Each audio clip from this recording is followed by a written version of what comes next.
Hi. Just finishing my biscuit. I was late having tea. Hey, Nathan.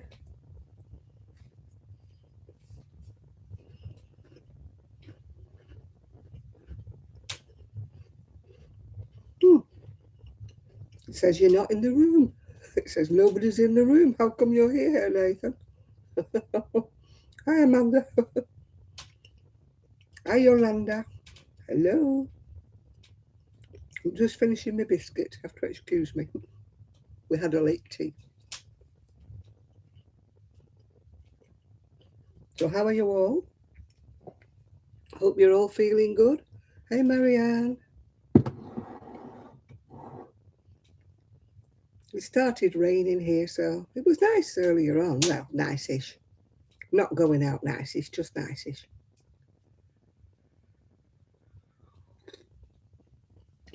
I think my fringe needs cutting.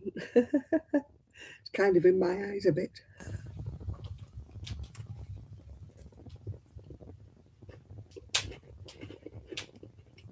I'll just lit the fire.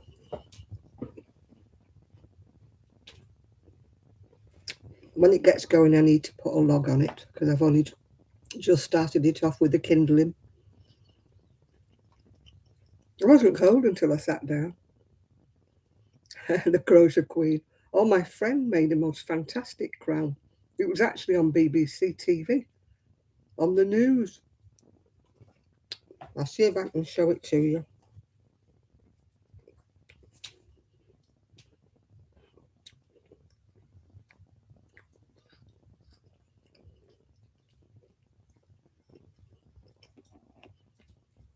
You missed the fireplace.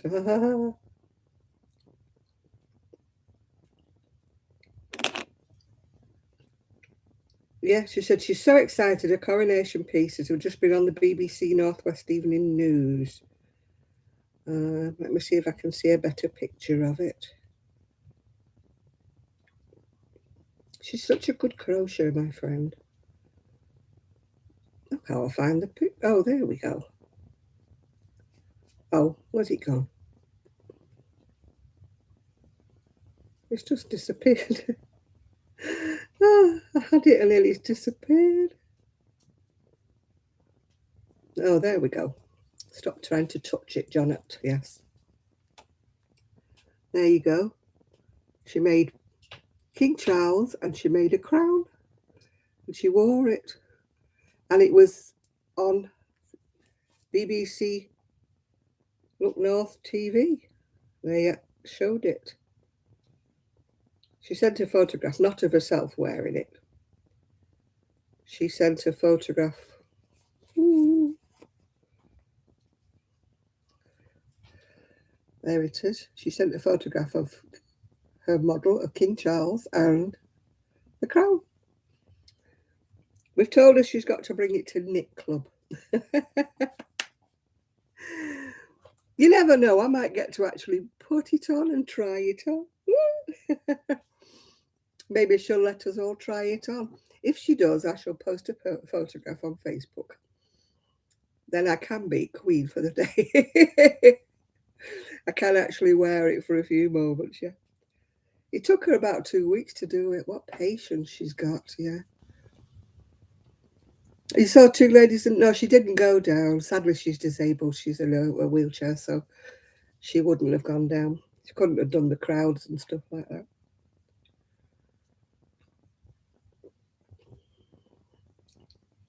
But what patience she had to do something like that. I don't have that kind of patience. I'm terrible, me. And that reminds me, I haven't got my crochet. I've got something to finish off. Yeah, my coronation, of course. Of course, I would be queen. Oh, yeah, right. Queen or what? I'm not quite sure. Let me put a log on my fire.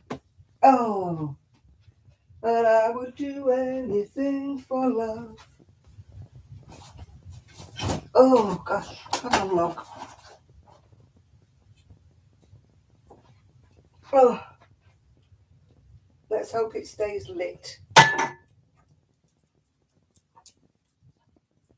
When I put the log on. The logs are actually drying out now, so they're not too bad. I need to get me crochet. I've got 2 things I'm finishing off. Oh. Got me 2 things I'm finishing off. Oh dear. Hi Denisha. Sorry, I was just putting a log on the fire. I'm just hoping it doesn't go out. Yeah. Now I'm finishing off my sweater.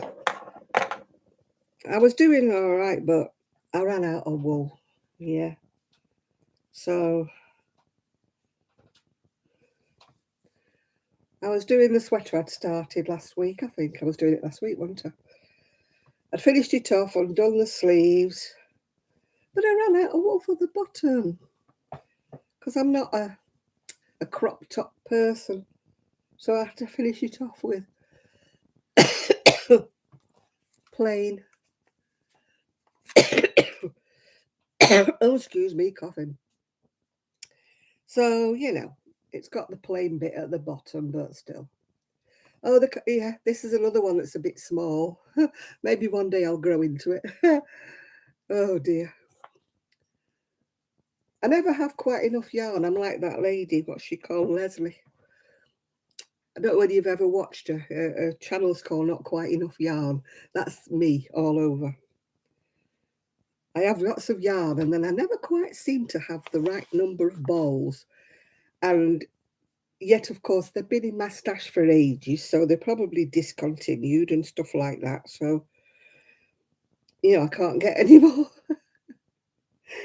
Oh, dear.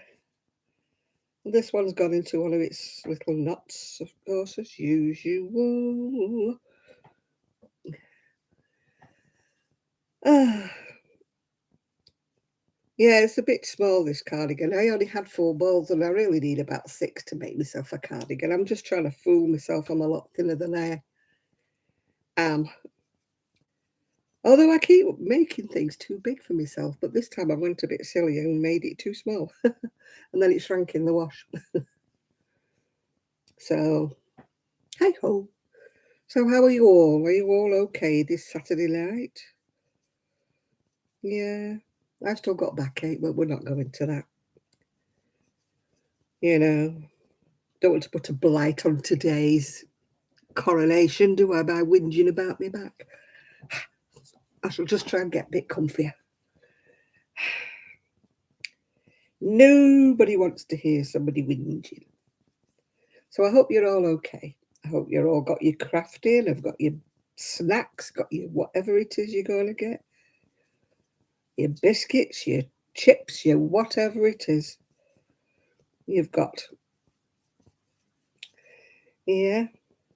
And I need a tissue now for me eye. Oh, gosh. It's the first time I've worn eye makeup in about 4 weeks, and it's not boding very well. It's already starting to run. Yeah. Oh, dear.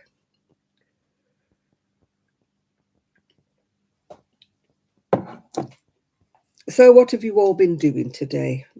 You've all gone very quiet, but can I have some thumbs up, please? Please, please, pretty please. Oh, gosh, me. I think I do need to cut this fringe. Yeah. Come on, I've got 25 people in the room and I've only got 8 thumbs up, so can you know, work your magic, please, with your thumbs. Oh, thank you. Somebody's listened to me and given me a thumbs up. Thank you very much, Yolanda. Every thumbs up is much appreciated, yes. Oh, dear. Apparently it does make a difference. I don't know how or why or how it works, but apparently it does make a difference. So that's why I keep asking for them. That's why I'm cheeky. And I keep saying, please can I have a thumbs up, please, pretty please. So I'm not very good with this technology, so I've not quite worked out why it makes a difference when you get thumbs up, but apparently it does, yeah. Hi Susan, how are you? I've just been showing everyone the crown that Sandy made. Yeah. Maybe we'll get a chance to borrow it and wear it and have our photo took with it on some Wednesday night. Who knows? Well, I have been. Thank you, Susan, for waving. I've never mastered these emojis, you know. Never mastered them. It's not surprising, really, because it takes me all my time to master anything to do with the internet. Oh, dear. A lady asked me in one of the comments on my YouTube, said she wanted to buy some crochet. Oh, you didn't see it? It's on the WhatsApp group, Susan, if you want to go back a bit. She put a picture of her wearing it, then she put a picture that she sent into the Northwest. I didn't see it on the telly, I must admit I didn't. But, oh, my eyes are crying now. No, I only went to one knit club this week. I was a bit remiss. I wasn't feeling tickety-boo, as we've said before, but we won't go into that because we don't want a whingy programme. I need to get a tissue. Excuse me, people. I need a tissue for eyeballs. Oh, Janet, what are you doing? Oh, now my fire looks as though it's going out. Hang on a minute. Oh.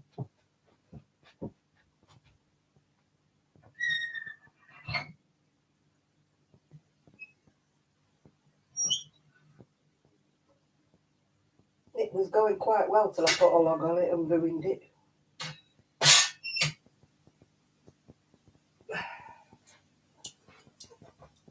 My son would say, why did you put a log on it? Why didn't you just leave it be? Look at this. It was too small for me. And now it's too big for me. I can't win, can I? Oh, dear. Oh, it's roaring now. I haven't ruined it. As I was saying, I only went to one knit club this week. I just wasn't feeling myself, and so I didn't want to go. Yeah. Hey, Connie. Oh. Hey. I wonder if we'll see Shad this week. We didn't see him last week. Has anybody seen him anywhere else on any other groups or anything like that? Just hoping he's okay. Yeah. So have you all been glued to the telly? I missed the actual coronation. I saw the bit afterwards when they were all coming out of the abbey. I got up late and then I went for a shower. So by the time I came out, it was all over.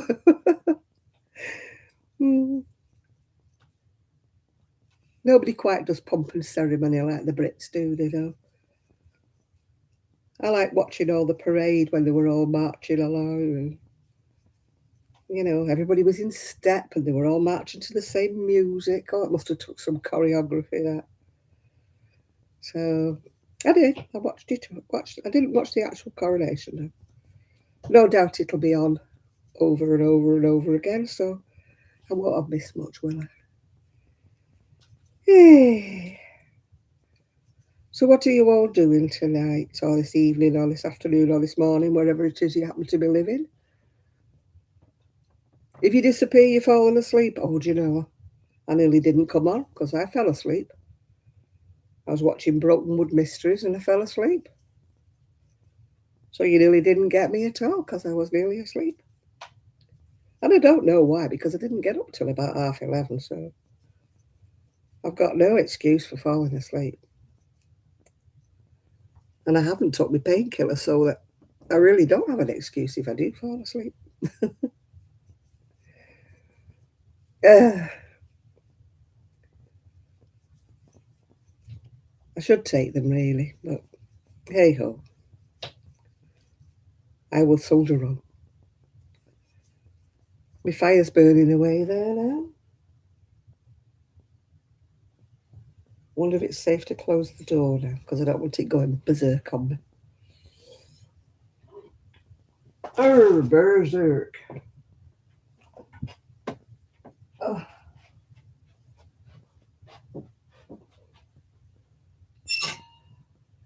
ho, and the merry we'll be.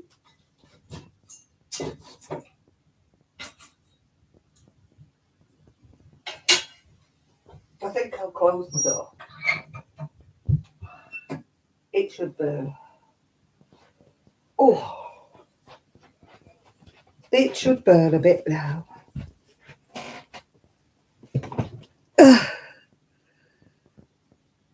You've been up since 8. Oh, see, you were up earlier than me. I didn't get up till it was about 11:30, I think, when I woke up.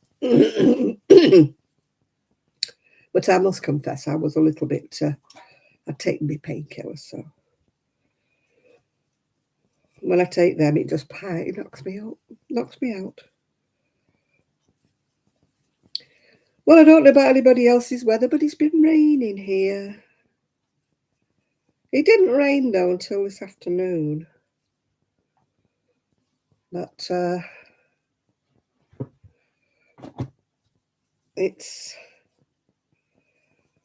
The family were in the garden. They have put some more plants in. We went to Preston yesterday to B&M, which is a great big store we went to yesterday. I bought some lavender plants because I like the smell of lavender. It's lovely, isn't it?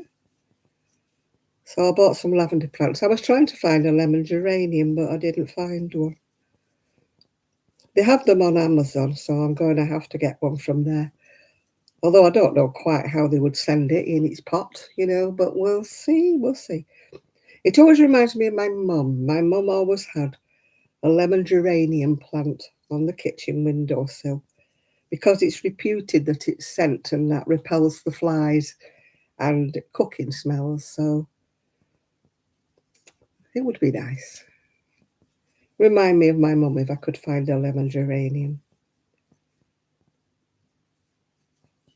She liked some flowers as well. I'm trying to think what they were. Only tiny little flowers. They weren't lily of the valley. And I always used to try and buy her a little bunch when they were around. They weren't violets. They were like tiny little flowers. And I used to buy her a little bunch. And I can't think what they were called. It'll no doubt come to me before the end of the evening what they were called. But she used to love them. But they became unpopular. I think it was because they didn't last 2 seconds. The minute you cut them, they used to droop. So I think that's probably why they've fallen out of favour. But she did used to like African violets as well. It's amazing how many scents remind you of your childhood. I don't mean cookery smells. I mean smells maybe that you're... my mum always used to use Pear soap. It was like a brown transparent soap. Apparently you can still get it. So I might get some just for nostalgia. Although I don't actually use soap. I use, shower gel like everybody else does. But it would be nice to have the scent of... and my grandma used to use imperial leather soap. Always imperial leather. And she had the most beautiful skin, my grandma. And yet I don't think she ever used anything but soap and water. Although I think as she got older, she might have got it used to be oil of Ulay, and they've called it oil of Olay now. I don't know why, but it used to be oil of Ulay.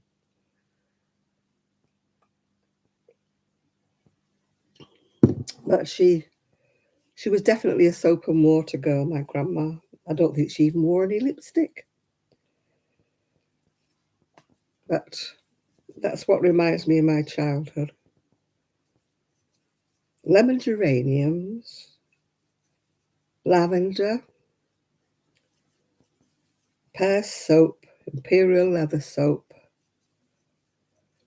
And what reminds me of my son is Johnson's baby lotion, Johnson's baby powder. That reminds me of my son. Because we didn't know the ill effects of talcum powder when we were younger. Now they're like, oh, I can't put talcum powder on a baby. But back then, that was the smell of a newborn baby, was always Johnson's baby powder and baby lotion.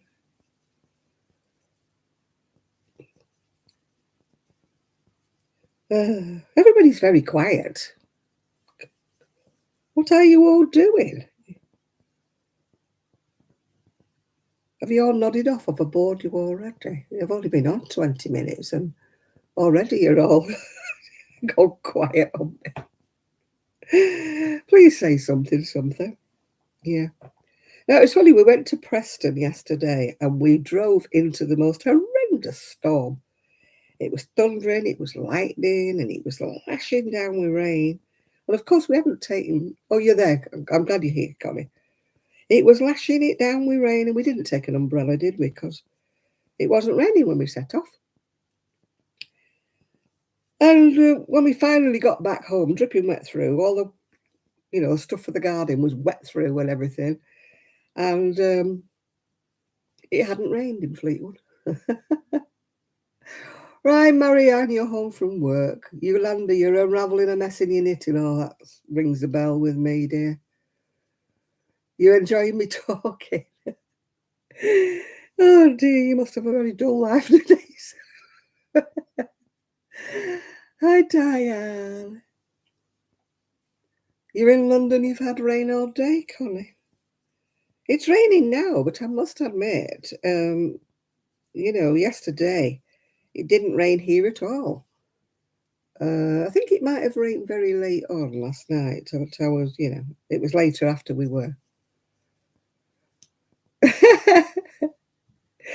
You love to hear me talk. I wish I was more interesting. I wish I had more things to chat about, but I've not done anything this week. My life has been exceedingly boring this week, really. I went to the cafe with my friends, had a little chat there. I went to Wednesday evening knit club. But Monday there wasn't a knit club because it was a bank holiday.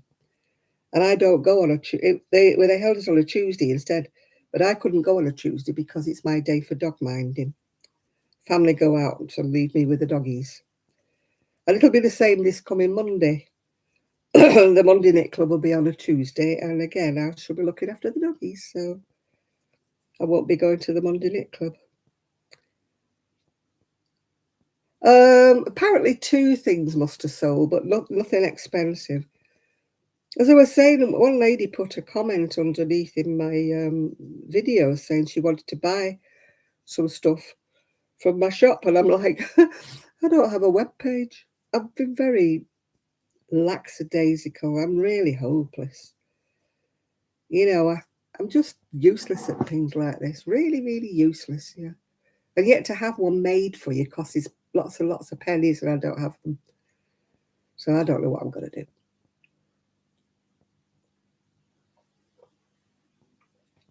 Yeah, it wasn't much money, Connie, because by the time they'd taken 25% of me, it finished up as they only sold 2 inexpensive items, and then they took 25%. So I didn't finish up with much, but better than nothing, as you say. Hi, Magali. I hope I do pronounce it right. It's not Magali or something, I blasé call you Magali every day, every time you come in. I probably mispronounce everybody's names, but, hey ho. Yeah, I know. Denise, Dear Designs, has been using Ko-fi, but I just have been not. I haven't been up to scratch lately. Let's face it. And when you're not up to scratch, you just don't feel enthusiastic about things, yeah. And I should do. I should try my hardest to make myself be more. Yeah. But maybe when I get results of my x-rays and that, and they tell me what it is or what it isn't, it is a lot better than it was. So maybe it was just muscular after all. So we'll see. We'll see. I'm not expecting anything drastic anyway. I always confront problems when they come and hit me in the face. I don't, think the worst before they tell me anything. Some people are like that. I used to work with a lady like that. Every time she went for a smear test, she She was like, oh, go, might have cancer. I think you're going for a smear test. It's routine. What's wrong with you? And then she used to worry for about the next 3 or 4 weeks until she got the results. And it was always all clear, because 9 times out of 10, these things are all clear, yeah. How's Sue doing? She was okay when I spoke to her last. When did I speak to her? Early this week, I think. Yeah, she was fine. She was fine. I always like talking to her. She always cheers me up, yeah. When you get that one friend, when you chat to them, you always feel much better about yourself when you've talked to them. Well, Sue's my go-to friend, yeah. She always makes me feel, she's not one of them that's like, oh, it could be something serious. Oh, it could be something dreadful. She's not one of them. She's like me. She'll say, nah, it'll be fine. It'll be fine. You'll be fine. You get results and it'll be fine. So when I finish up talking to her, I feel quite enlivened, which says a lot for me at the moment, yeah. We chat. You'd never think that we hadn't seen each other for about 3 years, the way we chat. We chat like we've just seen each other last week, yeah. I really must attempt to get up there somehow. But it's a bit difficult at the minute because she hasn't got a spare bed, so it's a little bit awkward. I am trying to save up money to go on holiday, but it's not working. When you go through periods of your life where you're spending more than you're earning, well, I'm going through one of them at the minute, yeah. I don't mean anything silly and frippery, but just life, innit? Life's bills have all gone up, yeah. We're all in the same boat. I'm not telling you anything new. It doesn't seem to make any difference where you're living in this world. Everybody's bills have gone up. Man, I suppose if you live somewhere really hot, then you don't have to bother about your central heating, do you? Everything's gone expensive, hasn't it, Connie?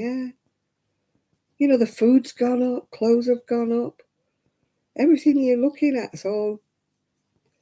And I don't mean by pennies. It's gone up by a shed loads, things you used to look at and...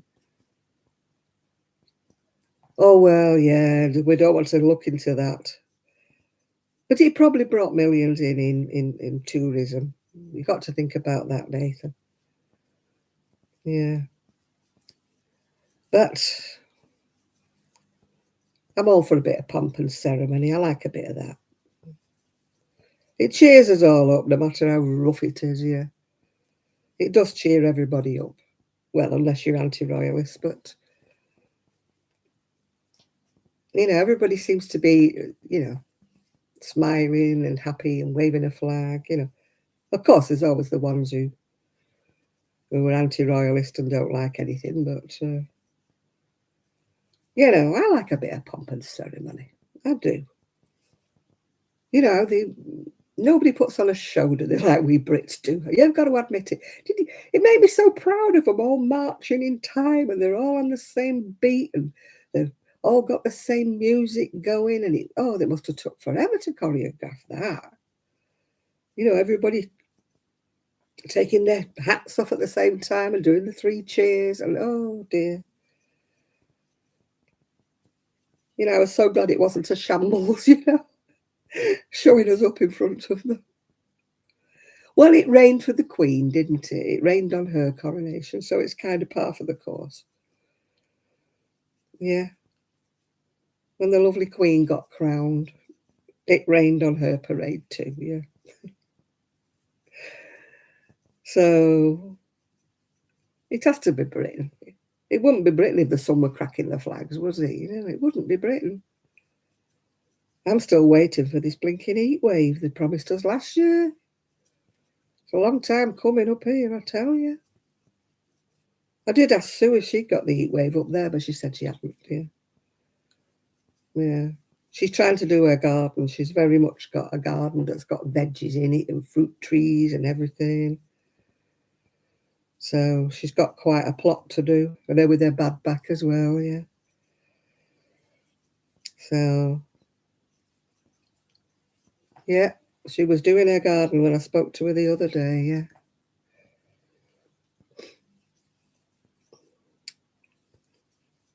They've just put out the date for Tram Sunday. I think it's in July somewhere. That brings a lot of people to Fleetwood, Tram Sunday.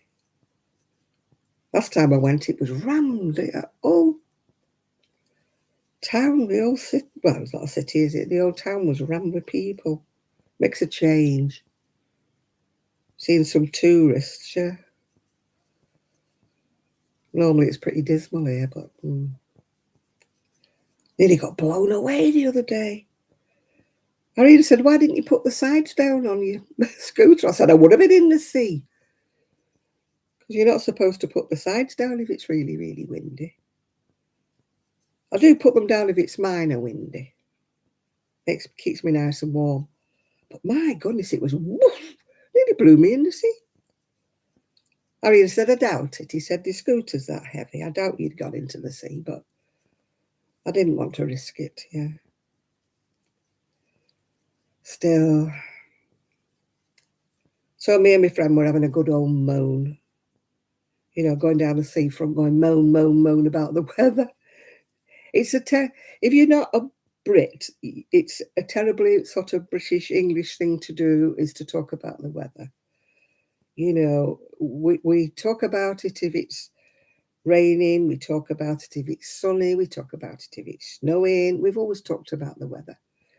You know, you meet somebody in the street and you don't know them, you'll say, "Nice day today," or "Ooh, the weather today, terrible." It's a British thing that happens. I don't know whether you do it in any other countries, but it's very, very British.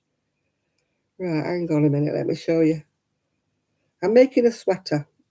Ooh, but I ran out of wool, so the bottom bit is plain, sadly. I've just got to do this, finish this row, and then I've got the ribbing to do. Yeah, I thought I would have had enough, but I didn't. So obviously I needed 5 balls and I only had 4. I underestimated. I'm like that lady, not quite enough yarn, Leslie. Everything she makes has got 2 or 3 colours in it. Yeah. No, I've got my sleeve.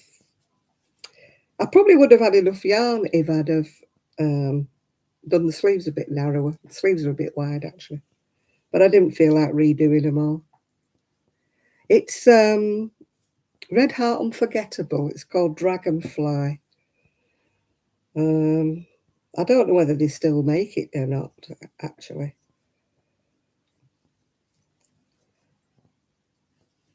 But I've got a plain colour of Signet Boho, which is very, very similar.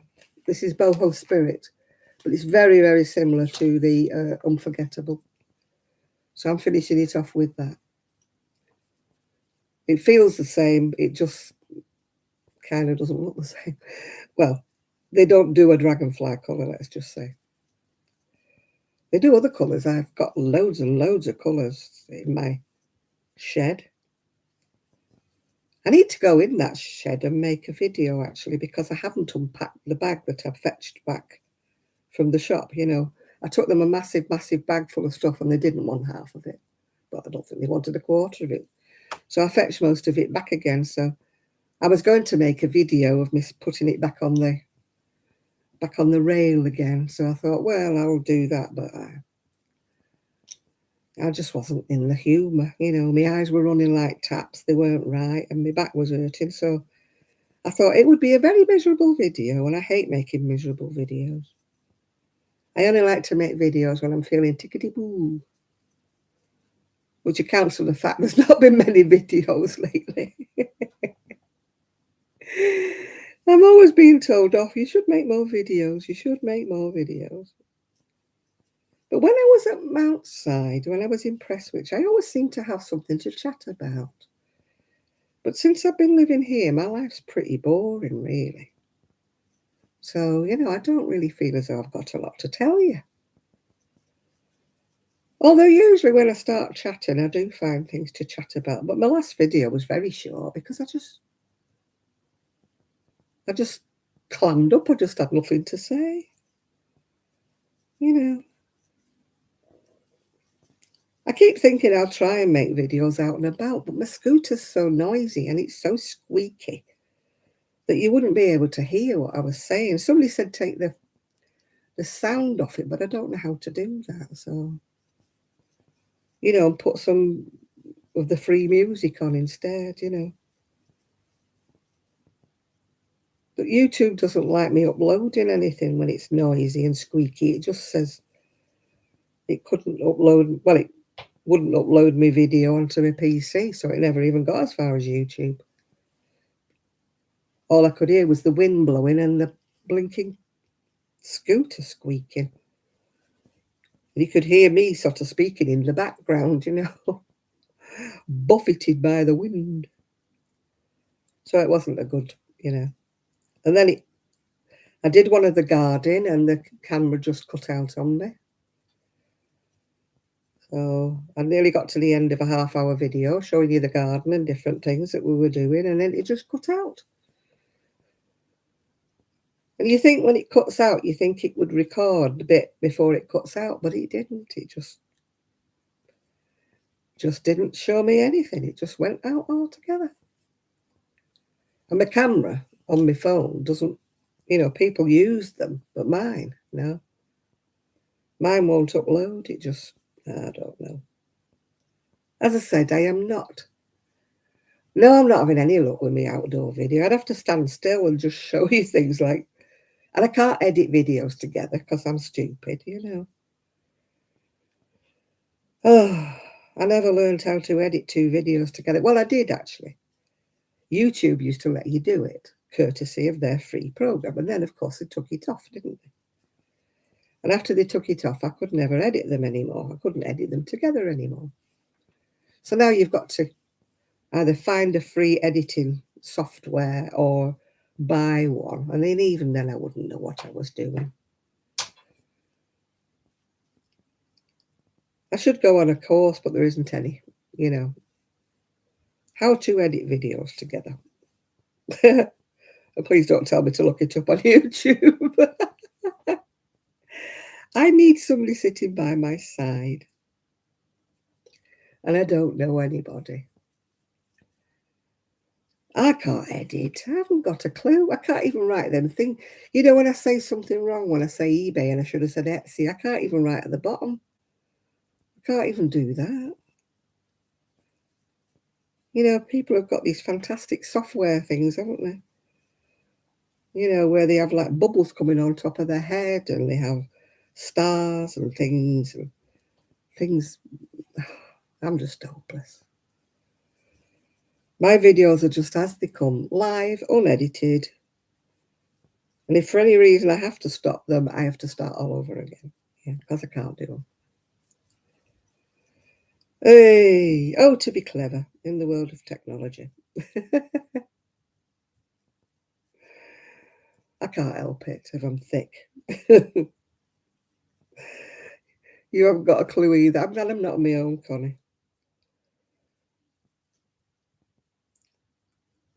Maybe some people say to me, I can't even do YouTube. And I don't know how I managed to do YouTube. It was more good luck than good management. How I managed to do YouTube in the first place. I started doing YouTube videos because I was too lazy to keep writing a blog. Yeah, back in the days before they were vlogs, they were blogs and you had to write them. And you had to put pictures on. Oh, it took me ages. I used to be doing it all the time, putting pictures on, typing everything, correcting all my typos. It used to take me all day to do one of them. And I thought, there must be an easier way. So I thought, oh, I'll just get the same few people watching me that watched, you know, that used to read my blogs. But fortunately, more people did watch me. No idea why.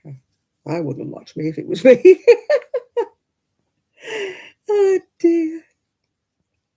I don't know how these people, you know, like Sheila, she does one every day. All the time she talks every day, and I can't think of anything to say. Maybe she knits a lot quicker than I crochet, so.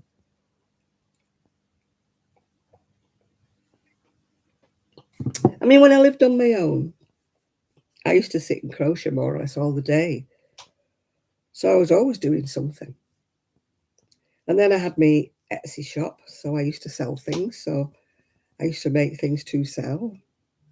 But sadly, I kept on making things after, I closed the Etsy shop, which was a bit daft of me. So now I've got a shed full. Oh dear. I need a web page. Somebody help me with the web page.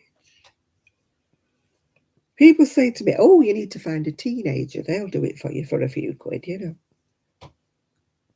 They've all got these apples and different things like that. And they say, oh, we can't help you because, we don't use your system. And, I think my friend's 11-year-old son knows more than I do. Yeah.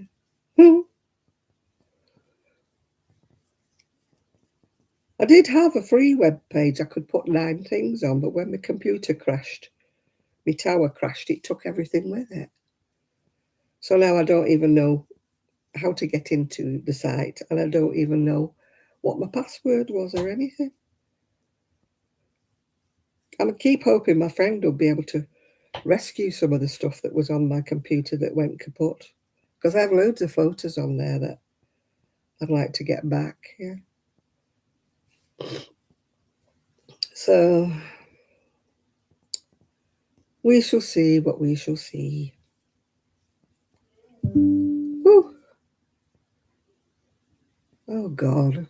Man taken to hospital following reports of a violent incident at a block of flats in Manchester. It's every day. Oh, hey, Chris. How are you diddling? Yeah. We've got Nathan on here and quite a lot of the usual crew. No Shad.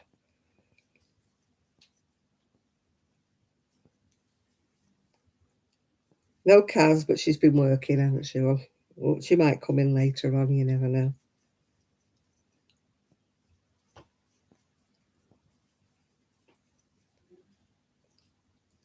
I'm on to the ribby bit now on the bottom of my sweater, so I'm hoping to get this finished tonight.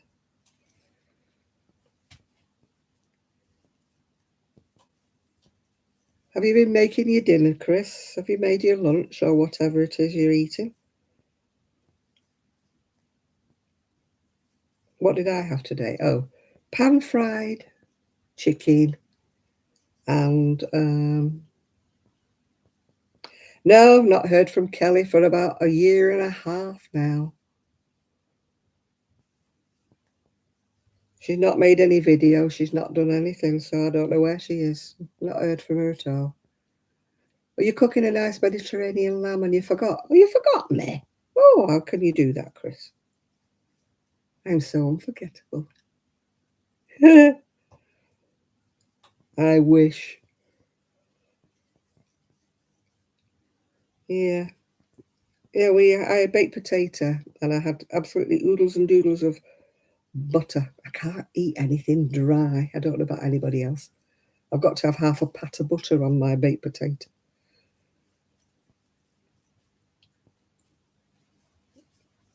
Either that or I have to have gravy or something. Hi, Jackie M.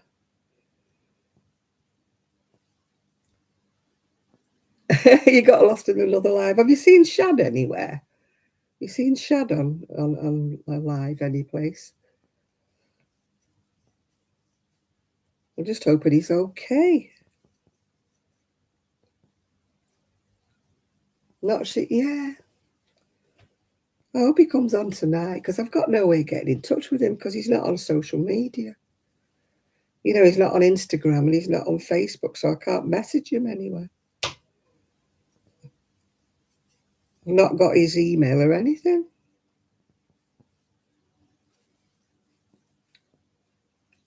Maya Jill's back from her dad's, didn't she? So maybe Jill will come on. Maybe she's seen Shad.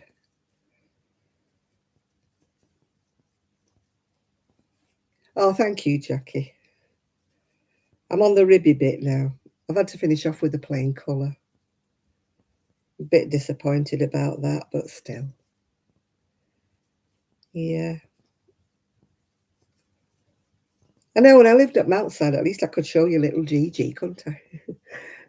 Gigi was the star of my YouTube. Bless his little cotton socks.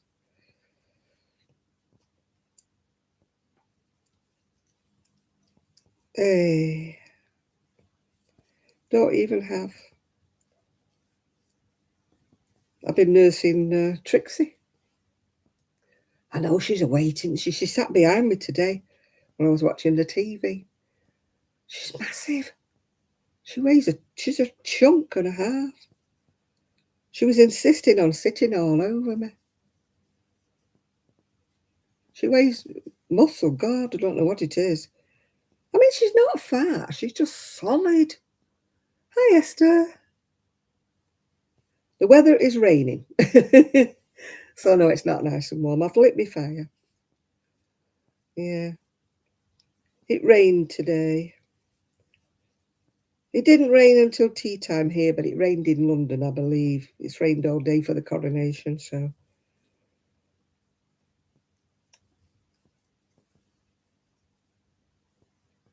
Hey ho. Oh, don't you hate it when you get to the large bit of your work? It's great not having seams to stitch up, but it's sort of like heavy when you're turning the rows round. That's why I could never make a blanket. It would drive me nutty, having the huge weight of a blanket. The only time I've ever made one, it was in squares, because, and having to stitch the ends in and so, crochet them all together drove me potty. My friend's just finished one all in black and white squares. It looks like a chessboard. Her daughter's moving into a new flat, grown-up daughter, and she wanted black and white for a bedspread. Yeah, baby blankets. I don't do too bad with them, but oh gosh, couldn't do a full-size blanket like some people do. They must have very strong arms, that's all I can say. Lugging them about from row to row, Manny, I watched one lady and she was crocheting with it all on the table. She had all the weight of the blanket on the table in front of her. I thought, well, that's a better idea, isn't it? At least it's not on your knee. Can you imagine if you live somewhere hot? Man, if you live somewhere hot, why would you make blankets anyway?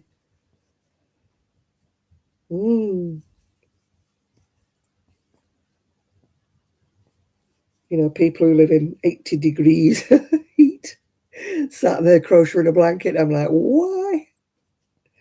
Why?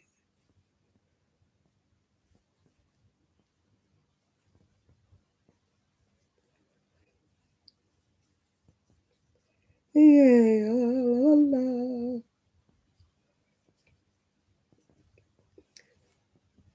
la. Chris is cooking his dinner, or he was. Mediterranean lamb. It's been ages since I had any lamb. So expensive over here. I don't know what it's like in the US, but lamb is just so expensive.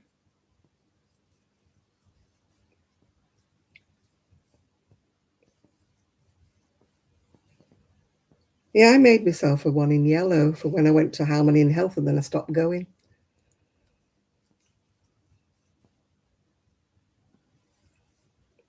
So I've got this bright yellow blanket, to put over my knees in me. We used to sing outside, and it used to be drafty from the sea. So I made this big yellow sort of lap blanket. And now, of course, I don't use it because...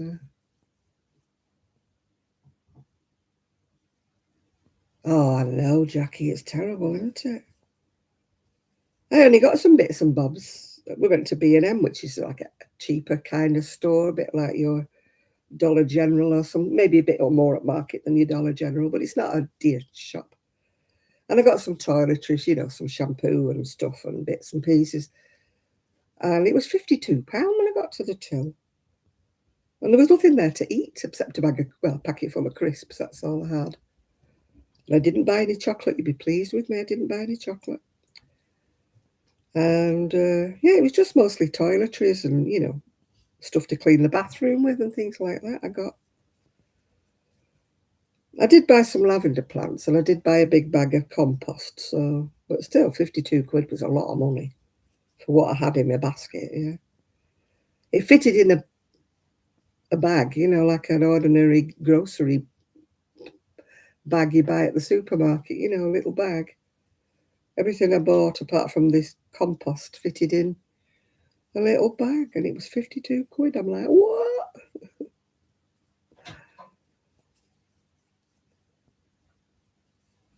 You know, at one time you'd get a whole week's groceries for £52. You know, everything for the week, your bread, your meat, your everything. You get the whole lot.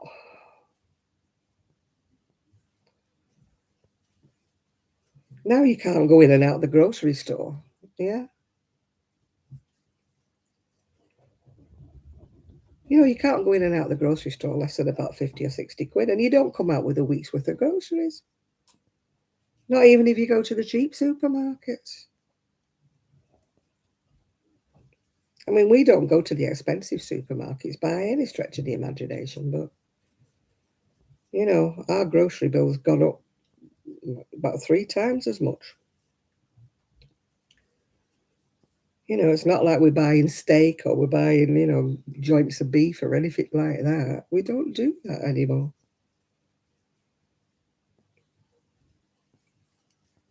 Everything's just gone up, yeah.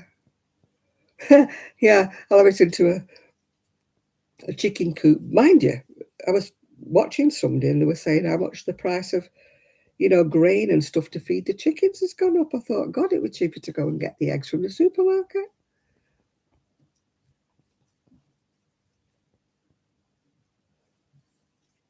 You know, at one time it was cheap to keep chickens, wasn't it? Bit of grain, a bit of grit, you know, but now I believe all that's gone up. So it's not even. Hello, my knits saloon. Hello, how are you today? No, I think I'll have to convert the shed into a summer house.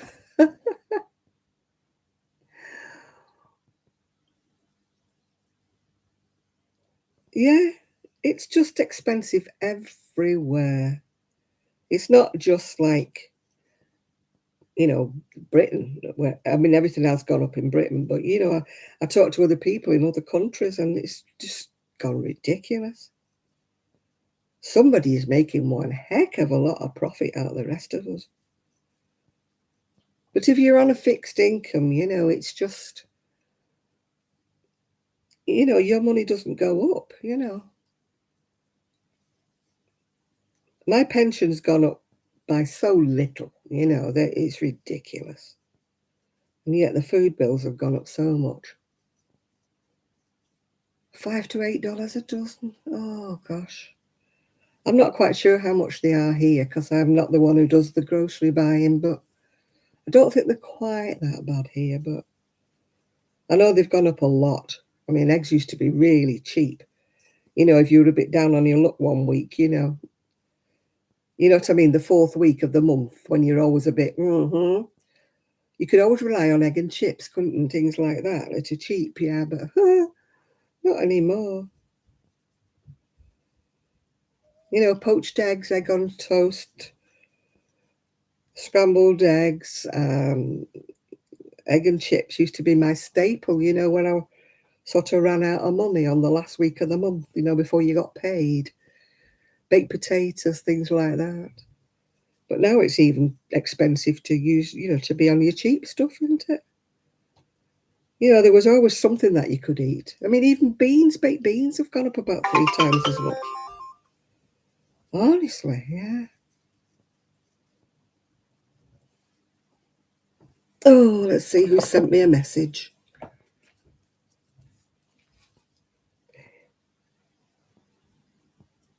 Oh, it's always that breaking news.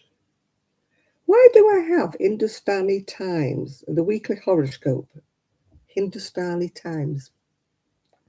How do I get rid of that? I don't know.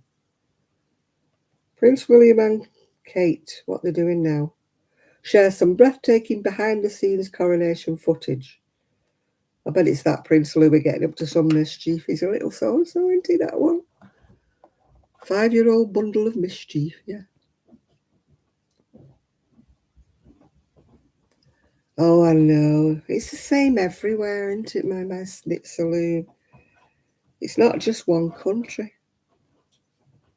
Somebody somewhere in the world must be rubbing their hands because they're raking all the profits in.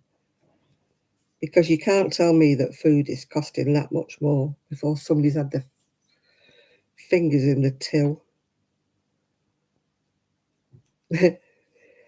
Yeah, Prince Louis got spirited off somewhere halfway through the ceremony.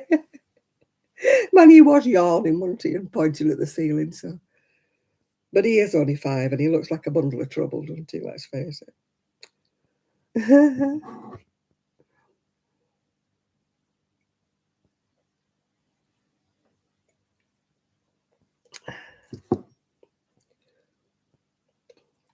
But George did very well holding the train. He didn't get it into wet, did he? He knew his place. He'd probably been threatened with violence. You will not drop your granddad's train in the wet, yeah? You will lift it up high enough so it's not in the big puddle just as you're going out the door. That fur is so hard to keep clean.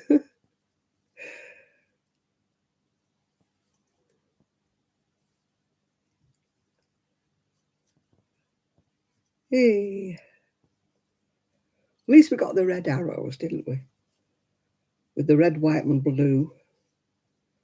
They didn't know whether they'd be able to fly because of the weather being so bad, but they did. Red arrows to the rescue.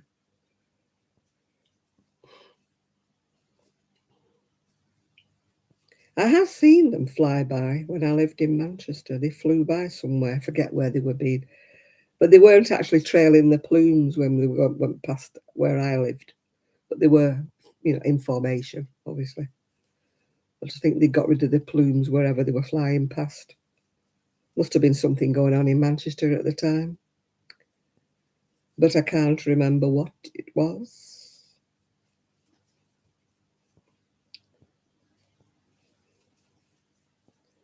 Hey.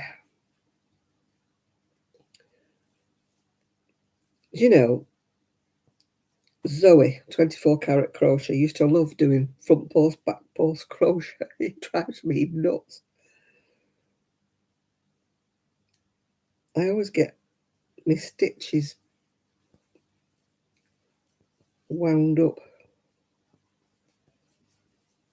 I've done a lot of front post, back post. I've done a lot of crochet in the past, that looked like an Aran, because that was all front post and back post. But just recently, I don't know why, I seem to be getting myself all in a knot when I'm doing it.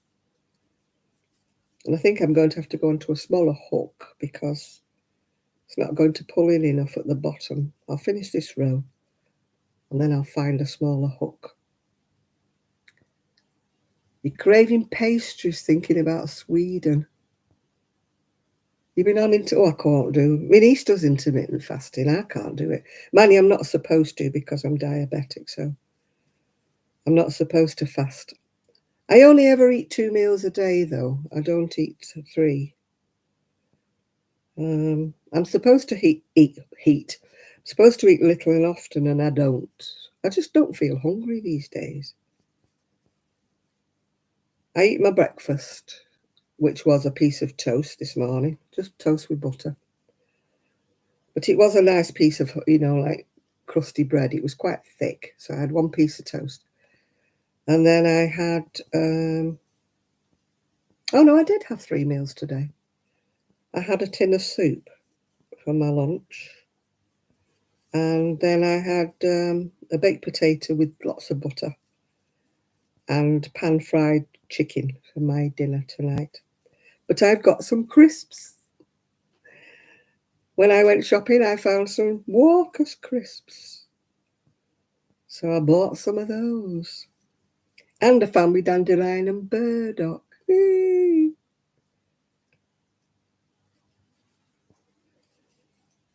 No, I'm not a big eater. I eat wrong. I've told you that before. I'll hold my hand up. The reason I don't lose any weight is I eat wrong. But I don't eat a lot, yeah. But I just can't like diet food, yeah. You don't have dandelion and burdock? Oh, you poor soul, yeah. Oh, pear tart. Oh, that sounds absolutely gorgeous. I love pears. And I love them poached. I used to poach them. Yeah. And have them with cream or custard. Haven't had those for ages. Poached pears, yeah. Fika. What is fika? Can you describe me? What is fika? I'm not so keen on eating a pear as it is raw, but I do love poached pears.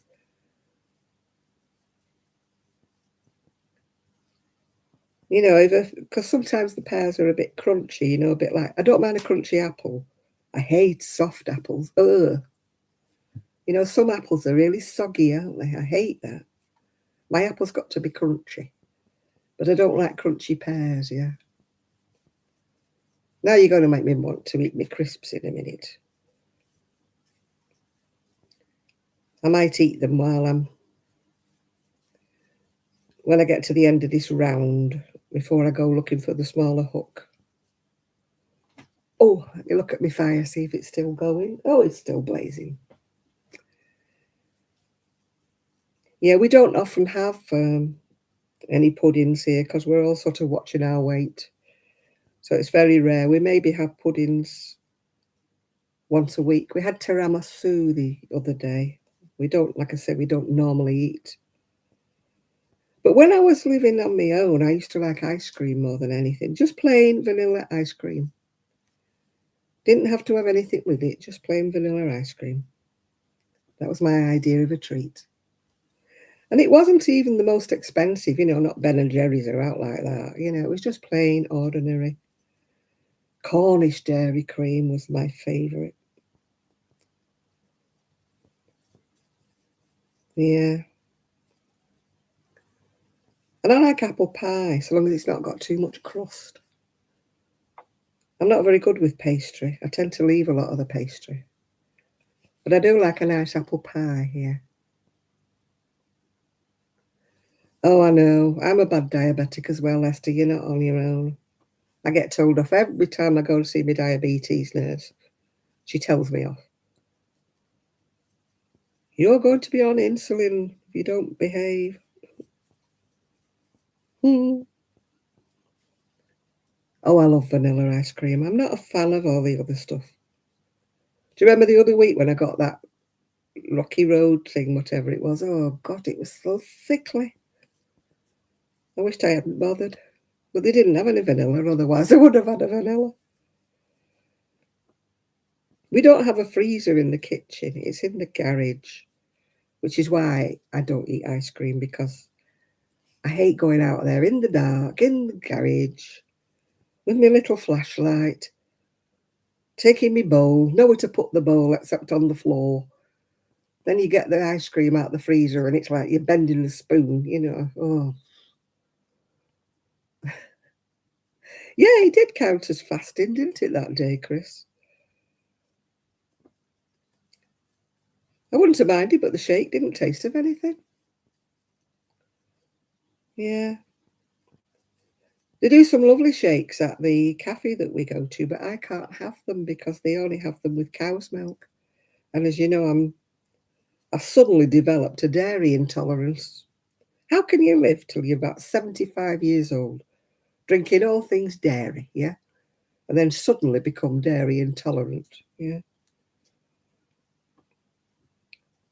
So now I have to have that non-dairy milk stuff, but not the almond and the oat and that stuff. That's disgusting. Oh. I would have to give up milk altogether if that was the only milk there was. No, this is dairy free. I don't know what it's made out of.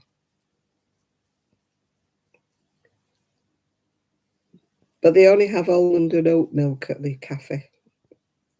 So that's the only milk that they could make my milkshake with. And I don't like either of them. So maybe I should take my own milk with me. Can you make me milkshake without milk, please?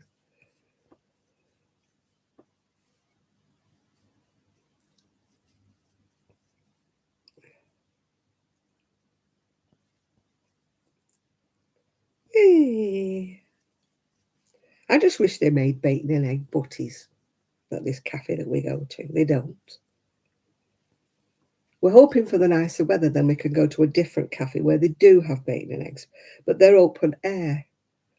So we'd have to sit outside, and it's still cold, too cold for that. But they do make a lovely bacon and eggs butty. Sandwich, I should say, in case you don't know what a butty is. But my daughter-in-law and my son cook bacon here, but they don't cook it enough.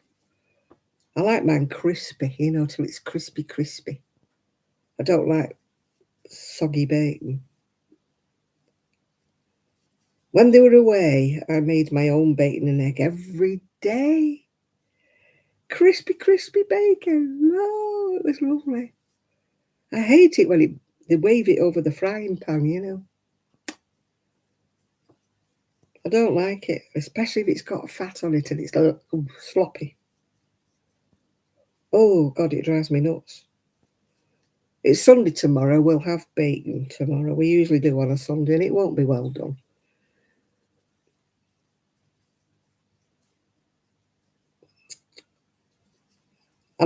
They've always made it when I get up because I'm never up early enough. They've always cooked it, and mine's there on a plate with a piece of tin foil over the top. So what I might do is I might get the frying pan out and put it back in the pan. And then cook it with an egg, yeah. Yay. I shall be a rebel. I'll get in trouble for dirtying the pan up again, but never mind. It's not the same if it's not crispy, is it? I'll say that for the bacon butties I used to get on the seafront. He does bacon crispy. And he does the fried egg runny.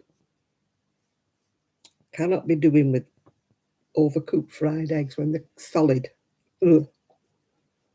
No, they've got to be runny. I'm very particular. Yeah. One lady at Knit Club, she insists it's got to be a flat egg. You've got to flatten it and cook it. I said, oh yeah, but it won't even be runny. And she went, oh yeah, but I can't be doing with it when they taste slidey, you know. And I'm like, you don't have to taste slidey. What I do is I flick the hot fat over the top of the egg so it goes white on the top. I don't turn it over. I don't like my eggs turned over because then they cook too much. I just flick the fat over the top so it goes white on the top, but it's still like runny inside, yeah. But I'm very particular. I don't do it over easy. I don't like it when you turn my egg over.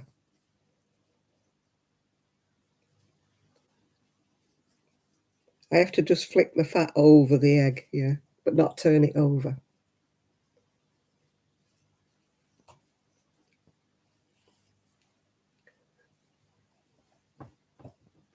Yeah, and I like tomatoes as well with my breakfast, but not tin tomatoes. They've got to be proper tomatoes that are done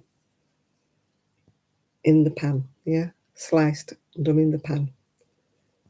But no, please don't give me baked beans, and please don't give me tin tomatoes. That's the trouble when you get you go to a cafe here and you ask for a breakfast. Then you get tin tomatoes or you get baked beans, and they're not even nice baked beans. My baked beans have got to be Heinz. They can't be cheap Aldi or little ones. I did grow tomatoes last year, but they didn't grow very well. They just stayed very small. They were very tasty though. But we're not doing any veggies this year. We haven't got a room. We haven't got any garden. The dogs would only eat it anyway. And I didn't look after my raised bed, so I told my daughter-in-law she stick whatever she wants in the raised bed. So it'll probably be herbs or maybe, you know, she might put my lavender that I bought in there. We shall see what we shall see. When we used to go to Blackpool when I was a kiddie, before they built the motorway, we used to go down through the country lanes and everything. Do I like biff tomatoes? What are they? I don't know what biff tomatoes are. No, I don't want my lettuce and stuff on it. I don't like my BLTs. I just like hot bacon, hot tomatoes, and a hot egg, yeah. I like the smell of a herb garden. I used to have them in pots on my decking when I lived in Prestwich. But I don't like herbs in my dinners. It's funny, isn't it? I don't like cooking with herbs. Very few herbs, I like them. Oh, big tomatoes. What do we call them? Those great big beef tomatoes, yeah. Oh, yeah, biff, yeah. Beef, big tomatoes, yeah. I like them if they are tasty. But as I say, when we used to go to Blackpool, we used to go through all the back lanes to get to Blackpool before they built the motorway. And we used to go past all these farms, and they always used to have, you could go in and buy from their greenhouses. And the tomatoes, they used to be so tasty. And the new potatoes that you could buy from them. Oh, gosh, straight from the farm,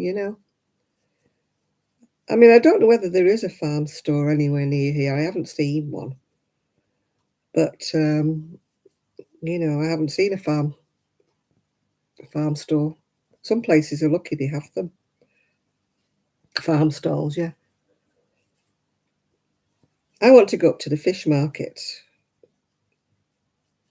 It won't be open on Monday because, it won't be. It's bank holiday. But next time I go up that way, I'm going to go up to the fish market and get some fish. Maybe they'll be open on Thursday after I've been to the cafe. Maybe I'll go there then. There's a butcher's there as well, yeah. I don't like the sun-dried tomatoes, the ones you get in a what do like yeah, I like tomatoes from the greenhouse and stuff, where from little, but they over force them, I think, here. They just don't have any taste at all. I'd love to be able to grow my own. I used to have a patch in my garden. I used to put, a couple of those grow bags down, and I used to grow my tomatoes in the grow bags. And they grew really nice because I used to have one of those plastic, those plastic greenhouse, the kind that blow away in the wind. I used to have one of those. But the last time I grew them, they all got some kind of a blight or a bug. But I was talking to a guy who used to have an allotment. And the year that I had a disaster with my tomatoes, he had two. And I thought, well, if he's a grower of many, many years' experience, because he was about 80, this guy, and he's had a failure with them, I didn't feel quite so bad. It was like a blight they all got. They all went black. And they went bad, from where the stem joins the tomato, they all went bad. But before my back was bad, when I could bend and stretch, I had raised pots and everything in my garden. I grew all sorts of things, peas and beans, and I even grew little courgettes, as well as my tomatoes. I did really well, but then my back went and I had the up and I couldn't do it anymore. I couldn't lug the plant pots around and stuff. So I gave all the plant pots away and stopped doing it. But it'd be nice to have a greenhouse, but we don't have room. Well, we would have room for a greenhouse if I didn't have a she shed, yeah. But there's no way.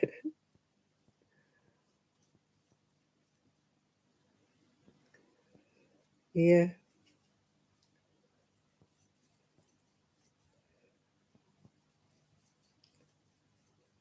My son was talking today about the plans they've got for the summer house shed. But you want to find a steak and a lobster tree, yeah. I'd like to find a fish tree, yeah. Grow me own fish. Right, it's not going in. It's got its ribbon, but it's not going in. So I need to find me a smaller hook. But I think I'll have me crisps. No, not my shed. No, they've got what they laughingly call a summer house, Jackie. It's a shed. Yeah. A summer house has got windows, doesn't it? You know, this is a shed. So they've got plans for, making it more into I don't know what they're going to make it into, but I take no notice, if you know what I mean. It's not me that'll be going in there, so why should I worry about it? I think it's somewhere so they can sit out and drink wine after they've been in the, what do you call it, the hot tub, yeah. Somewhere to go, yeah. Right, I need a smaller hook. Oh, I can get up off this chair. Oh, gee. Oh. Oh, don't get old, it's not fun. It's not fun. Getting old is not fun. You can't see what you're doing and everything. Let me see. What size hook is that? 375. Yeah, we'll try that one. Oh, Lord above. Oh.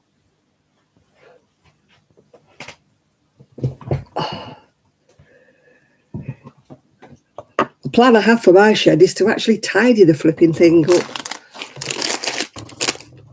You're making a Vasta button cheese and shrimp pie. Ooh, that sounds interesting. I do like shrimps or prawns or whatever you call them. I don't like the ones with the heads on, where the eyes are looking at you. Don't like them. Walkers!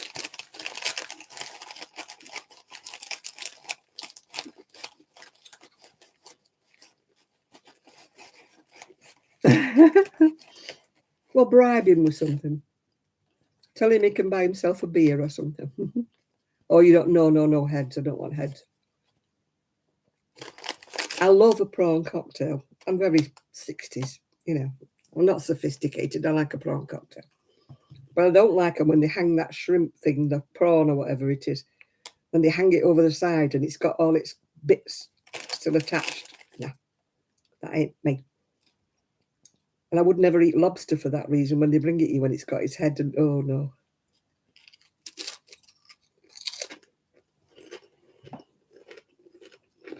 I loved the 60s until I got married. That ruined everything. I was doing well till then.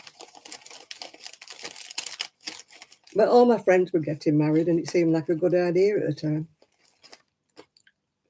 But sadly, I chose the wrong man.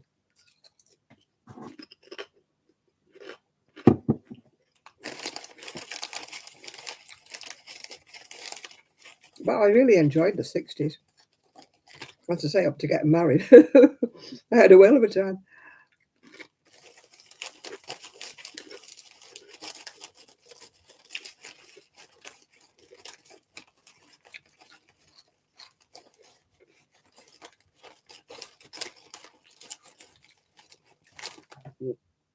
Oh, you sound as though you couldn't make it, Chris.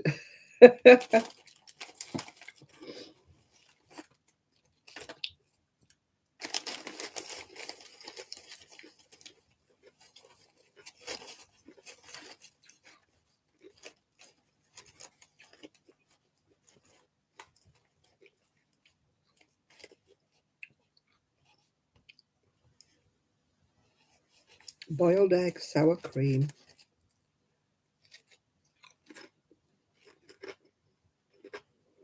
Oh, Mary Quant, she was great. I never owned one of her actual garments, obviously, for obvious reasons. But I used to have the, you know, the knockoff versions, the Mary Quant designs. I should have kept them, shouldn't I? Worth a fortune now.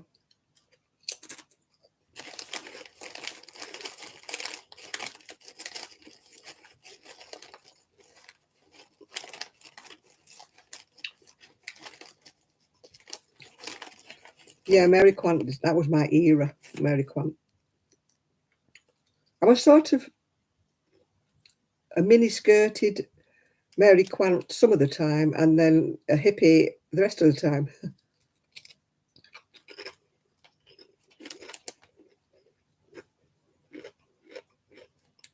I used to cook, but I won't cook here.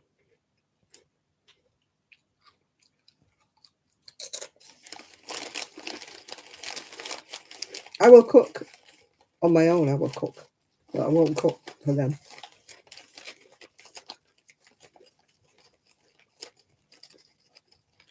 Jeans is the one thing I never wore.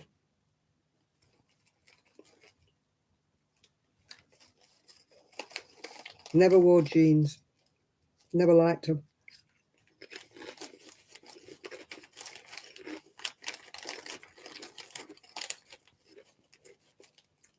I know some people live in jeans. I just don't own it. I've never owned a pair. I bought a pair when I lost a load of weight, but they weren't blue jeans. They were very pale blue stretch jeans. But I've never really worn jeans. I don't find them comfortable.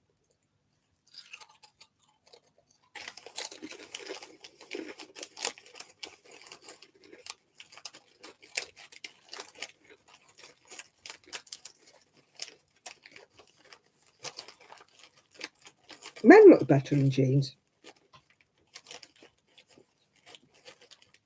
I don't like those low waist jeans on women, you know, where they're showing the belly off and stuff.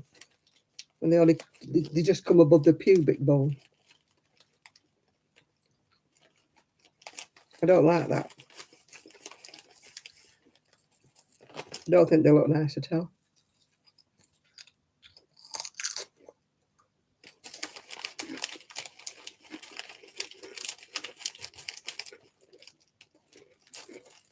And I'm glad the fashion's changed from them that wear them halfway down the backside.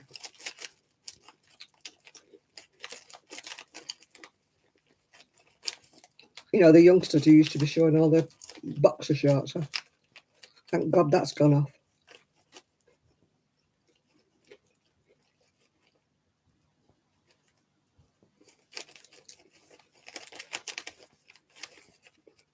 I bet those patterns are worth something now, Jackie.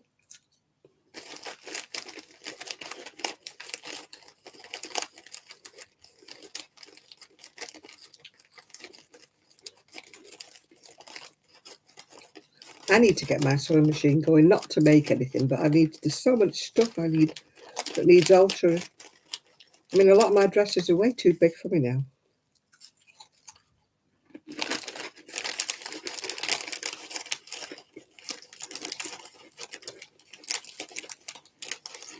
But having said that, last year I never even got my summer dresses out. It was that flipping cold. And I think I used to wear my dresses all the time when I lived in Prestwich here. It's never warm enough to wear a summer dress.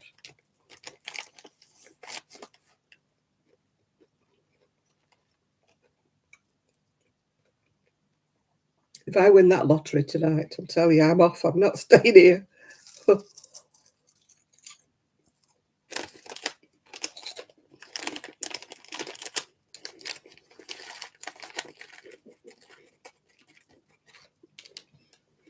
I'm going back inland.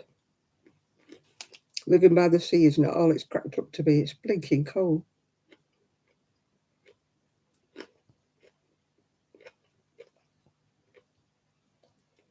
It's like me with my vintage crochet patterns.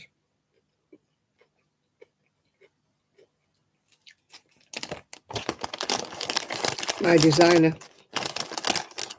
crochet patterns. I think some of them are actually Mary Quant influenced some of my crochet patterns. I won't part with them. No way.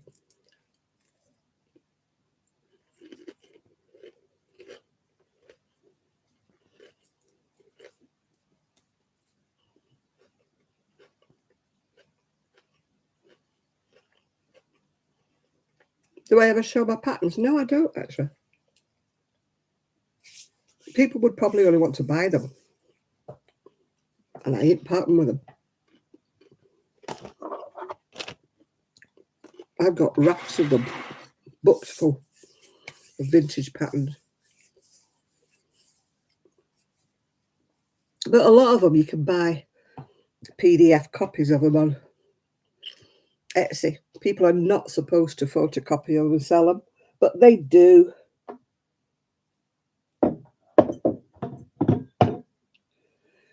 But I wouldn't do that because I'd be the one who got caught. I'd be the one who got fined.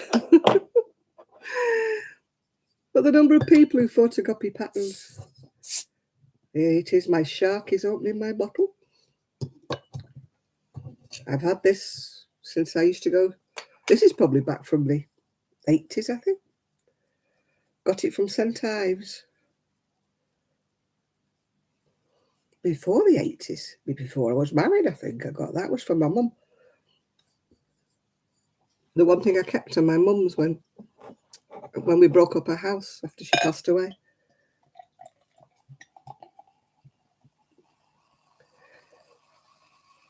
I've made quite a few things from my vintage patterns, but the trouble is I lost a lot of the pictures, didn't I, when my computer crashed.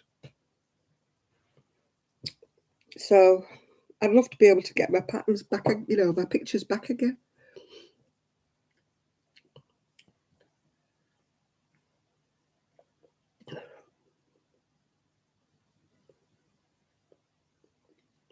I mean, they crop up sometimes in my memories, you know, things that I've made like 10, 12 years ago, things I've made with the patterns.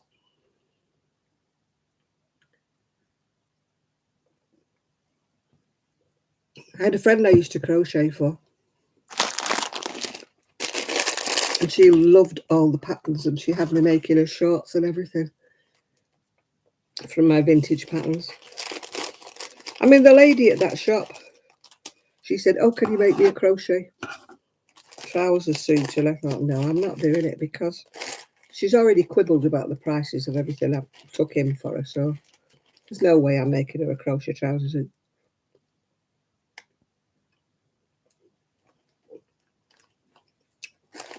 You have to make them in cotton.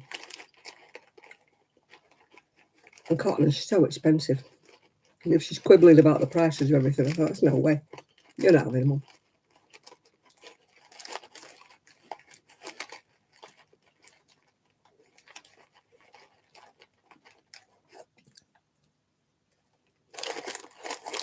Now, I know what would happen if I did a video showing them. It would be, can I buy it? Can I buy it? Can I have it? Can I, oh.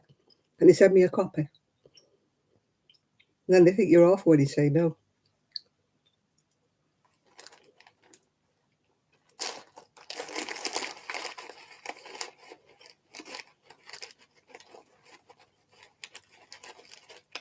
I stopped going on Ravelry for that reason. Every time I put anything on Ravelry. Some people didn't even say pattern, please. They just said pattern. And I felt like saying, buy it.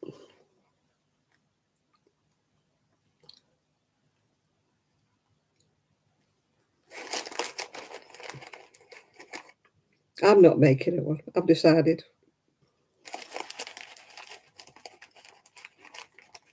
It doesn't matter how much it is. If she wants a lacy trouser suit making, it's going to be a cost a fortune for the actual cotton. And then, you know, my time and my effort for making it, it'll take me for ages to make it for her.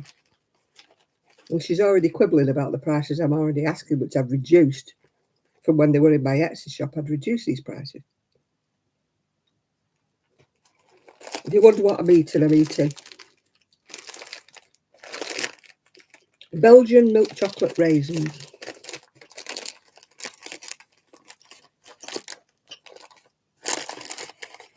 Ravelry are so rude, some of the people on Ravelry.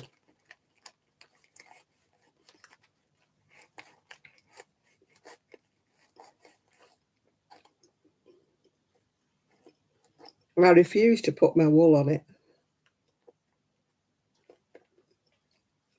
Because if you put 14 balls of something, you put it on there because you bought 14 balls for a reason. And somebody will say, can I have one? And you're like, no.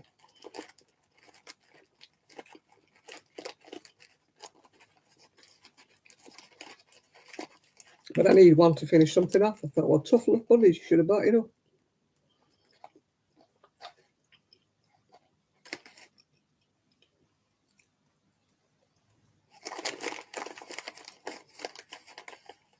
What I will never understand is why people buy 2 balls or something and then proceed to start making a blanket and then start moaning because they can't find any more to match. And I'm like, well, why didn't you buy enough in the first place?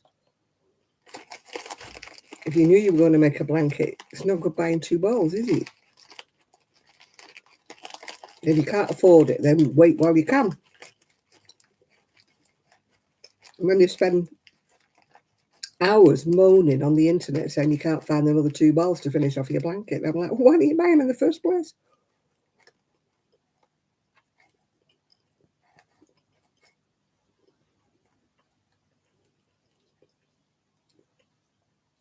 Yeah, I never understand why people buy 1 ball or something. Unless you're making a hat or a pair of socks, what are you going to make with 1 ball? Yeah, unless you're making a scrap blanket or something, you know, where you're just doing granny squares in any old colour that you happen to have in stock. But if you've got a plan and you're making something that's all 1 colour, you need to make sure you've got enough balls of wool before you start.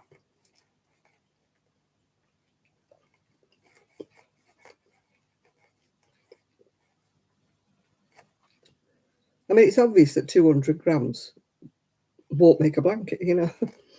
It won't even make a cot blanket.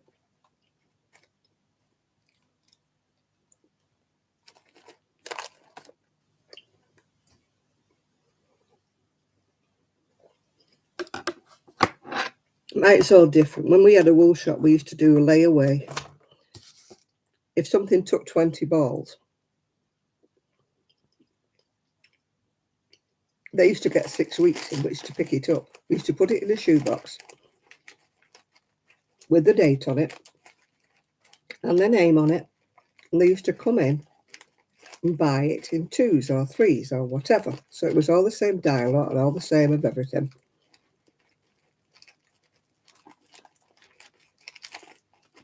But like little wool shops have all gone now, so. No, well, I don't usually. I admitted I did underestimate, thinking 400 grams of this wool would do it. Same with this cardigan. Normally, I always have 1 left over.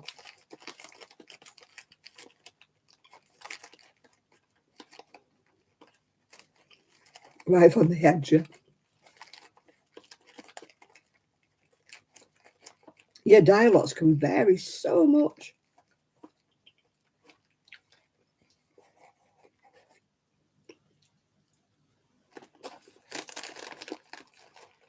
I need to stop eating these now. I've eaten my quota of chocolate for the evening. I have to put them away so I don't see them. If I see them, I'll carry on dipping.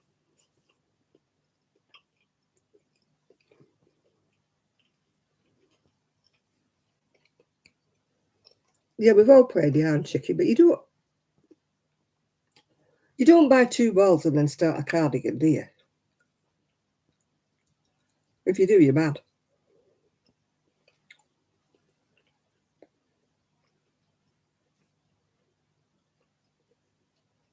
I mean, we all underestimate, yeah. Buy enough for a cardigan and then decide to make it longer or something. Or decide to put long sleeves in when it's a short sleeve pattern. We've all done that.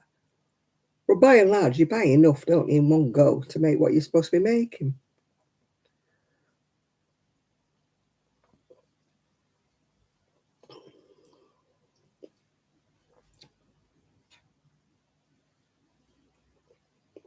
I mean, we've all not had enough money, but you just wait until you have. You just use your oddments up and do something small until you have enough money to buy the cardigan.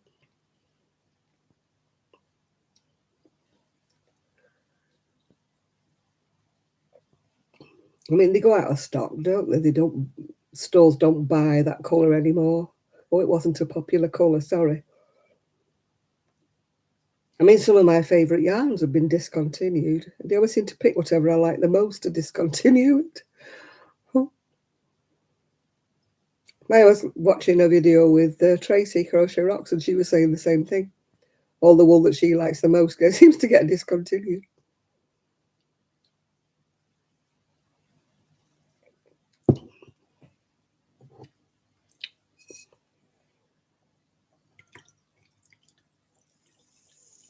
Ooh, just about made it. Just made it. There we are. Hoopers. Dandelion and burp duck.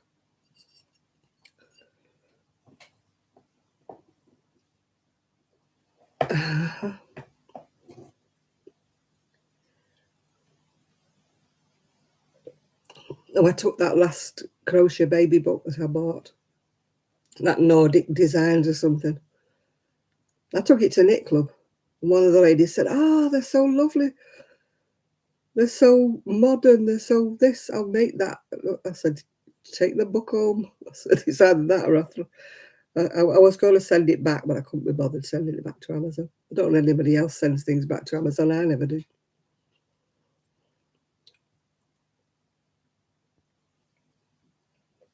Dandelions are a diuretic, which I don't need really, but they are a diuretic. Yeah. My mum used to call them peeing beds. You've been picking peeing beds again.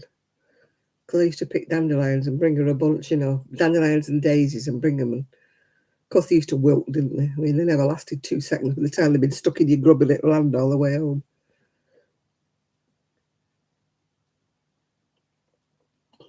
And I used to think it was an old wives' tale, but it is. Dandelion is a diuretic. People use dandelion leaves, don't they, in salads and things. But I don't think it'll be the dandelions that you pick by the side of the road, where the dogs have piddled on them and everything.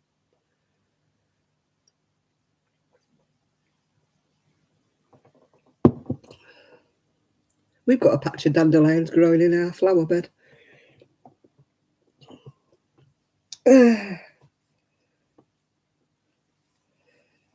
Yeah, my daughter-in-law bought some rose bushes and different things. She's trying to do something with the garden because last year the dogs just dug everything up. But they were only puppies then, hopefully.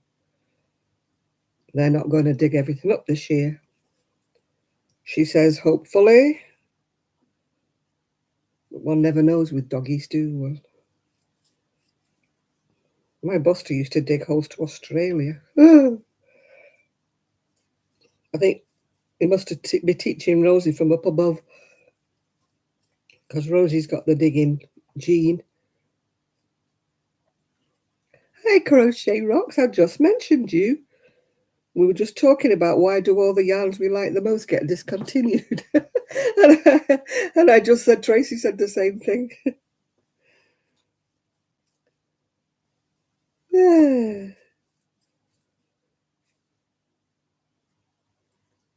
It is very true. Yeah. I hope everybody watches Crochet Rocks. I watch her all the time. Woohoo! Although I haven't watched yours today. I haven't got round to it today. I only switched the computer on about 9 o'clock, so yeah. We've got Crochet Rocks and Hobby Rocks and something else Rocks. They're all her channels, by the way. And she also sells yarn. And she sells yarn. Yeah, Diet Rocks as well. And she also sends yarn to the US. So if you're in the US, this is the girl for you. She does post to the US. A lot of places don't. I know you're always complaining that a lot of places don't post to the US. Hey, by gum. Did you watch the Coronation, Tracy? Did you watch it? I missed a lot of it because I was in bed sleeping.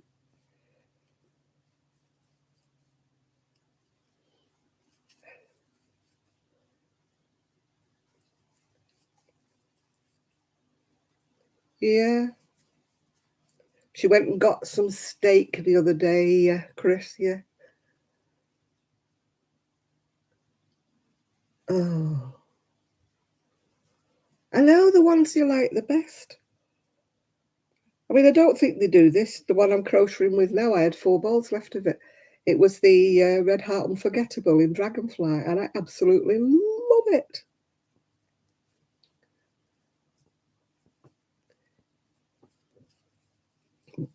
But I ran out, so I had to put a different colour at the bottom because I ran out. I only had 4 balls, and I obviously needed 5. My own fault. I should have not underestimated. But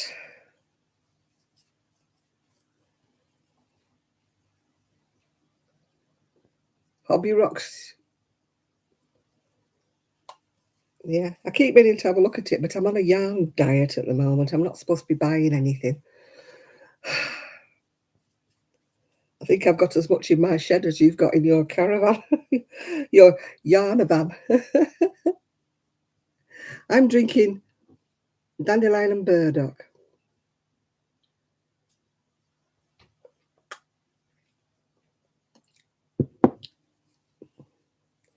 Yeah, I'm afraid of looking in your shop in case I like anything. So,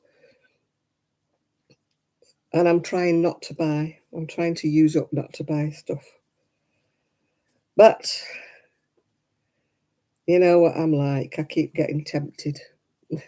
I know I would love it all. That's the trouble. That's why I'm not looking. Oh dear. I'm definitely not looking.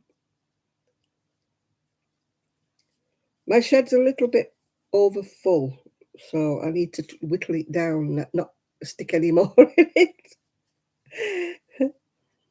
If I order any more, I'd have to order it when they go on their holidays, and then it can arrive when they're not in. But they've got a blinking, what do you call it? A door cam, you know? So they see everything that arrives, even when they're not here. Yeah, I'm just talking about I can live 75 years of my life and not be dairy intolerant, and all of a sudden I am now. I love milkshakes, but I can't have them. Well, not from shops, I can't have them anyway. Because they only have almond milk and oat milk, I think they have at the cafe, and I don't like either of them. So yeah, it's like being a diabetic. I've chomped my way through my own body weight in chocolate in my lifetime, yeah.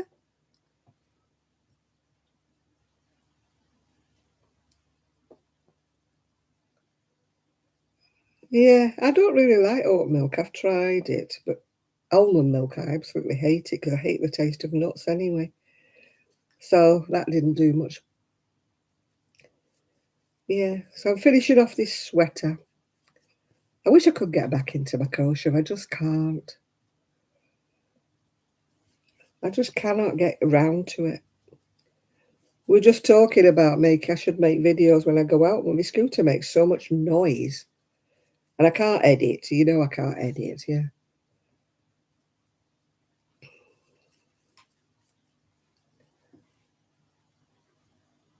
Oh, the character blanket, yeah. I can't edit nothing. I'm rubbish. This week I've not been tickety-boo, yeah. So I've just not felt like anything. So did you enjoy your meal out when you went down to London, Tracy?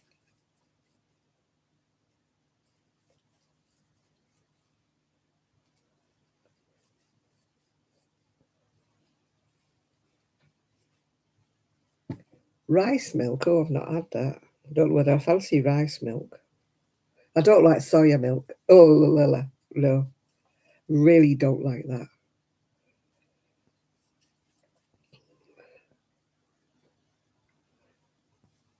Denise has done well on her diet, hasn't she, with a slimming world? Her and her husband have lost loads of weight.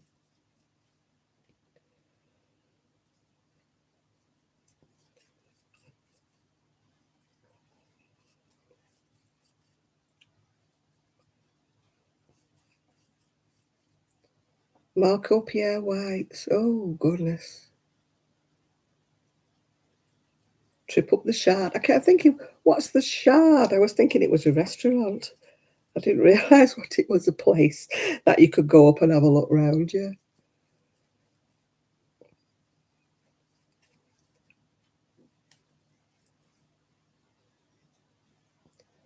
Oh, I'm wanting to go away, but I want to go back home to Prestwich. My son keeps saying, why do you want to go there? I can think of a lot of nicer places that you can go to if you're going on holiday somewhere, but I just feel like I want to go back. Just for a couple of days, Just have a look around the old neighbourhood, yeah. Oh, I've never been to America. I've never really had the urge to go. It always seems to be too big. And like I've been on my own for the last, 30 years near enough. So I've never had anybody to go. I only want to go back and have a look. I quite liked my old neighbourhood. I know it sounds funny, but my son said he doesn't like it, but I did. I loved it. It was very sort of cafe culture. You could go to loads of different restaurants and everything like that. You could sit out, dine out, have a wine and stuff like that. There's nothing like that around here. It's all a bit scruffy around here. But my son keeps trying to tell me that it's gone downhill since I left, but of course it will. It's not got me, has it, the star? Um, but everywhere's got its problems, hasn't it? But I just liked the choice, I could go, oh gosh, in a heartbeat, Chris, I'd be back in that old house in a heartbeat. The worst thing I ever did was selling that house. I just loved it, absolutely loved it. I loved my decking. I loved the birds that used to sing in the garden and the bells that used to ring in the church at the back. And it was so peaceful and so green and so quiet. And I was never cold. It was a warm house. I've been freezing ever since I moved here. Absolutely freezing. I don't like the sea. I've decided. Why did I move to the seaside? I decided I don't like the sea. I wouldn't mind living if it was like a fishing village and something like that. Yeah, there was a few. I sat on the deck all the time with the dogs, yeah. We were out there most of the time. Now I can't sit. If I sit here, there's nothing to look at. It's so cold round here, Tracy. It's freezing. The wind blows when you're on the seafront. And there's nothing to look at. It's just concrete. Absolute concrete for miles and miles of concrete. There's not a tree, not a bit of green to break the view. I don't like soy. I cannot stand the taste of soy. It gives me what they call a back taste. Anything I eat with soy, it just, ugh. You might like this house, but I don't. We came and it was a gorgeous sunny day and it was beautiful, and I never saw what the town was like. I would love to live somewhere like St Ives, where they've got like beautiful views and um, something nice to look at. But here, there's nothing nice to look at, just sea and concrete. There's no view. There's no cliffs. There's no anything to look at. It's just so boring here. My sort of interpretation of a seaside holiday was more like Brighton or St Ives, somewhere lovely, Tenby, somewhere where they have a view, nice walks along the cliffs where you could look at things. Oh, I'm living in 2 rooms now. I've got 2 rooms and a shed, and that's all I've got now. Whereas I had 3 bedrooms. I had a living room, a massive dining room that led out onto the decking, had a huge kitchen. I miss it so much. What was I thinking? I must have been crackers. I was ill at the time and it seemed like a good idea because I kept falling. I fell down the stairs a couple of times and then I had really bad COVID. I was in bed for 3 weeks and, they talked me into moving. But I wish we'd never come here. They love it here. I don't.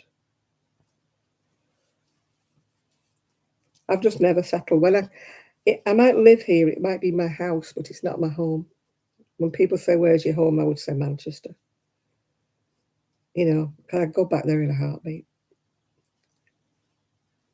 No, I'm crocheting. I'm doing front post, back post. It's the end of a sweater. It's got to have plain at the bottom because I ran out of the randomy bit. I'm making it's just a sweater. It started off being that pattern, but I've put long sleeves on it. I don't know who made the pattern. I got it on Ravelry, but it doesn't say who made it. Obviously, somebody designed it, yeah. I've made it a few times. I've got 2 or 3 short sleeve ones. That's another thing. I've never worn anything short sleeve since I've been here. All my short sleeve tops, my crochet tops. I've never had them on. I've never been able to go sleeveless since I moved here.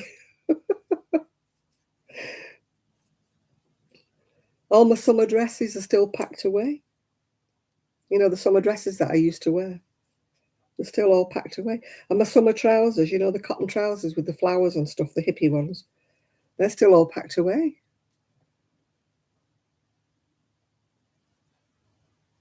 Oh, you're from Maryland. Hello and welcome. We're not a bad bunch on here, We don't frighten the horses. We're all right. I can't wear them. If my arms are cold, then I am freezing. These, if I was to wear these outside, I would have to put, those fingerless gloves on because I can't cope.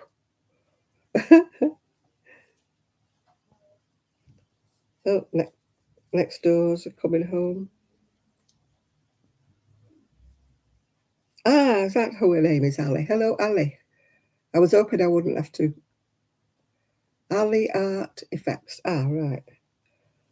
So are you a knitter, a crocheter, a painter, or what are you? I have never been warm since I moved here, Tracy. Absolutely never been warm. My friend that's moved here, I made friends with somebody, she's moved up from London, and she's the same. She said, I wish I'd never come. It's so cold here.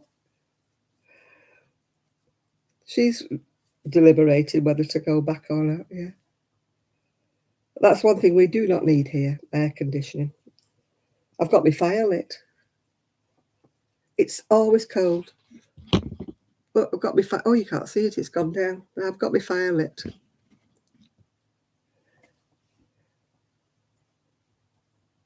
Weaver. I tried weaving once, but I wasn't very successful at it. It went in. I was pulling it too tightly, obviously. I did try weaving. I tried it when I had my carpal tunnel done. I couldn't knit or crochet, so I decided I would try weaving, but I wasn't very successful. And as for painting, I'm worse than, what's he called? Lowry for Matchstick Men.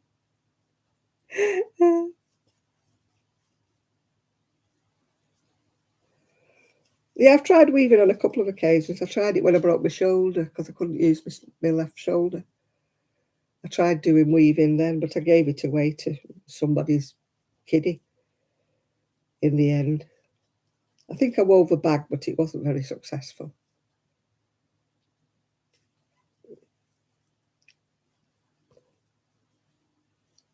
Oh, yeah, but I underestimated it.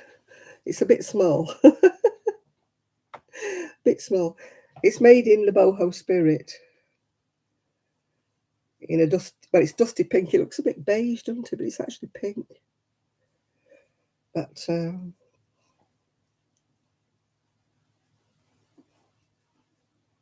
yeah, I bought one. It was a bit it was wooden, but it was only a cheap one meant for kiddies. But it was when I broke my shoulder and I couldn't knit or crochet.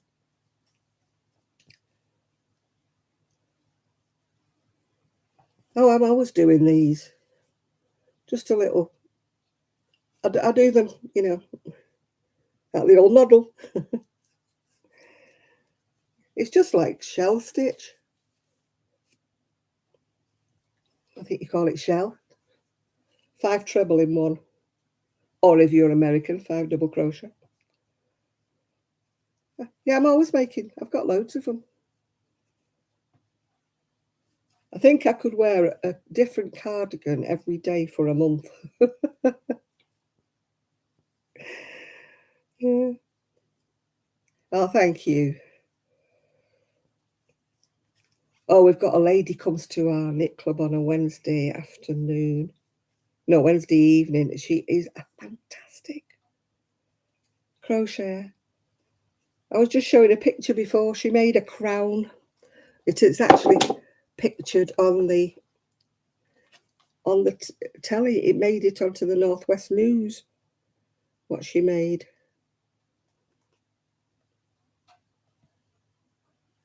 She made Prince Charles, well, King Charles, isn't he? And she made the crown. Oops, where's Charlie? Yeah, it was on the telly. She's going to bring it on Wednesday, so maybe she'll let us try it on.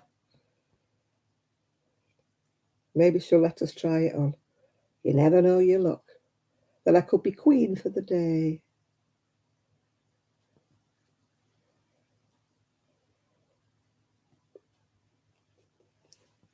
There she was. She tried it on.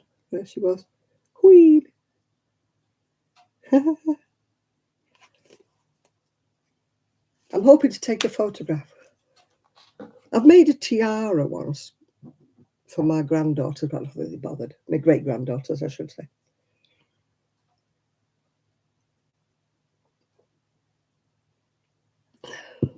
But I don't think they ever wore them.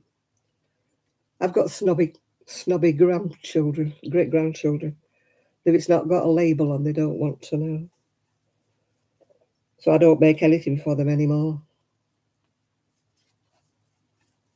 Oh, Jackie, you got to go. Well, that's nice of you to come in, love. Yeah.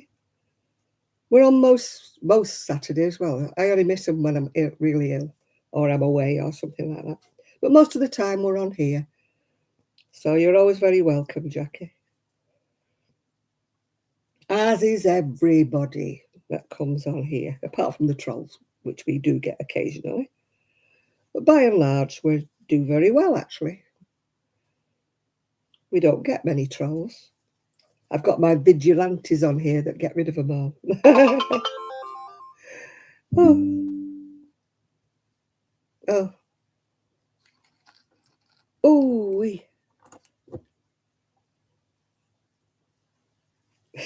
I was just laughing at your video that you made, Tracy, when you said you let your hubby loose with some money to get you some wool. And I was just thinking, My lot would just keep the money and say, "You've got enough."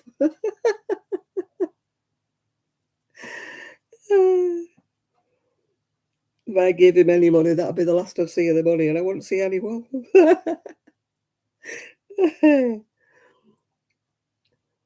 They'd say, "You've got enough in that shed. Use some of that. You're not buying any more."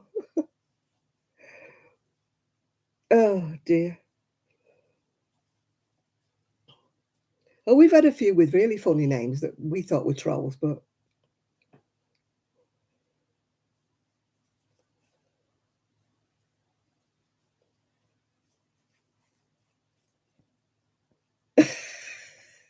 that sounds a bit like it. They'd come back with stuff for the garden. I went to B&M in Preston with my son and daughter-in-law the other day, and the wool they had didn't even have as much wool in the whole store as you had in that rack behind you when you make your videos. Talk about pathetic. Obviously, they don't sell much. It was small. It was so little. I wasn't even tempted. You're enjoying the night before your grandchildren arrive to stay. Oh, you're trying to make a wonky back. I've been trying to crochet one of those round basket things without any success whatsoever. I don't think I crochet tight enough. No, it was just some baby yarn they had, some like white and fleck and pink fleck and that. It was really rubbish. It wasn't even as wide as that. That's all they had, and that was the whole lot they had in B&M. We've got a Poundland here in Cleveland, but I've not been in there.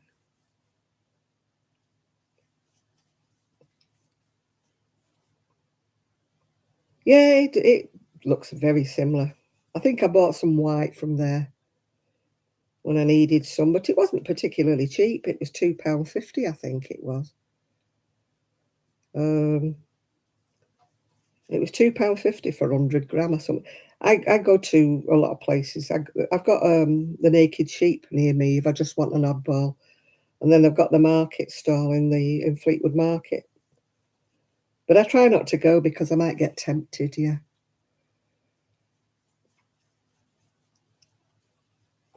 I don't mind. Yeah, getting sort of what I call cheap, yarn if I'm making something, you know, bits and bobs. But for myself, I prefer a little bit more quality. Does that sound snobby? I don't know if it does. I mean, I used to love the ice yarn and the hobby and the hobium, but I won't buy it now because I can't afford the import duties and stuff on it. I put 4 balls of ice yarn in my basket and it was £16. And when it got to the checkout, it was £42. And I went, whoa, no. £42 for 4 balls of wool. I admitted they were big balls of wool, but still. No, I don't. I tend not to go in places like Home Bargains and stuff. I say if I want something cheap, I call in the Naked Sheep. But she's got everything there as well. She does all different prices as you do, you Tracy, as well. But I've got so much stuff in my shed. I really am trying to use that up rather than add to it. Yeah. Oh my goodness me. Well, B&M in Cleveland, it got flooded about 12 months ago. It was nothing to do with the sea. It was because they don't maintain the drains. So because it rained really, really heavily about 12 months ago, the whole of the main street just got flooded, and it hit the electrics in B&M and yeah, put the whole place. But that's just laziness. They just don't maintain the drains.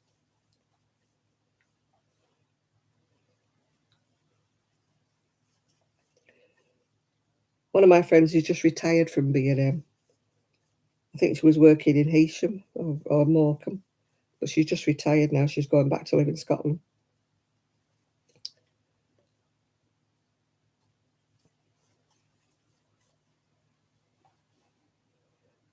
I go in B&M, but it's usually only for toiletries and stuff like that.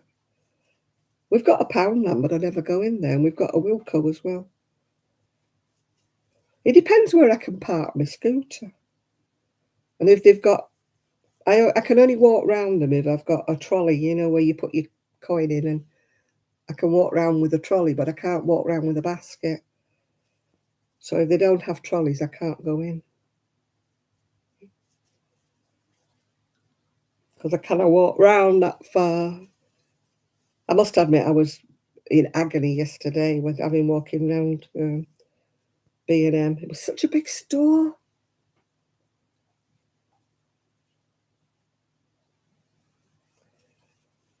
Yeah, I made that that blanket I made for my daughter-in-law, that granny square. That was old Stylecraft, I think. That was before I knew you were selling yarn and stuff. I got it all. I still got a pile of it because I bought enough for 2 blankets and never made the second one. But it's all pastel colours, which is just not me at all. It will get used up eventually, maybe baby things. But as I was saying before, that shop that wants me crochet, she wants me to make her a trouser suit. But I'm not doing it because she don't want to pay for what I've got. So making her a trouser suit in cotton is just going to be out of this world, yeah.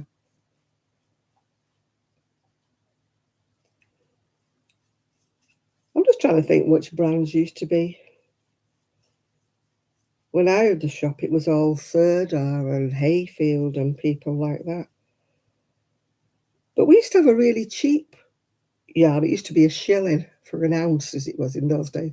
And you had to wind it. It was all in hanks. And I can't remember whose that was now. I tell you what, it was really good quality for what it was because it was wool. Back in the day, everything was wool. I can remember the first time nylon came out, and oh God, it used to be so floppy, and then it just went all bobbly.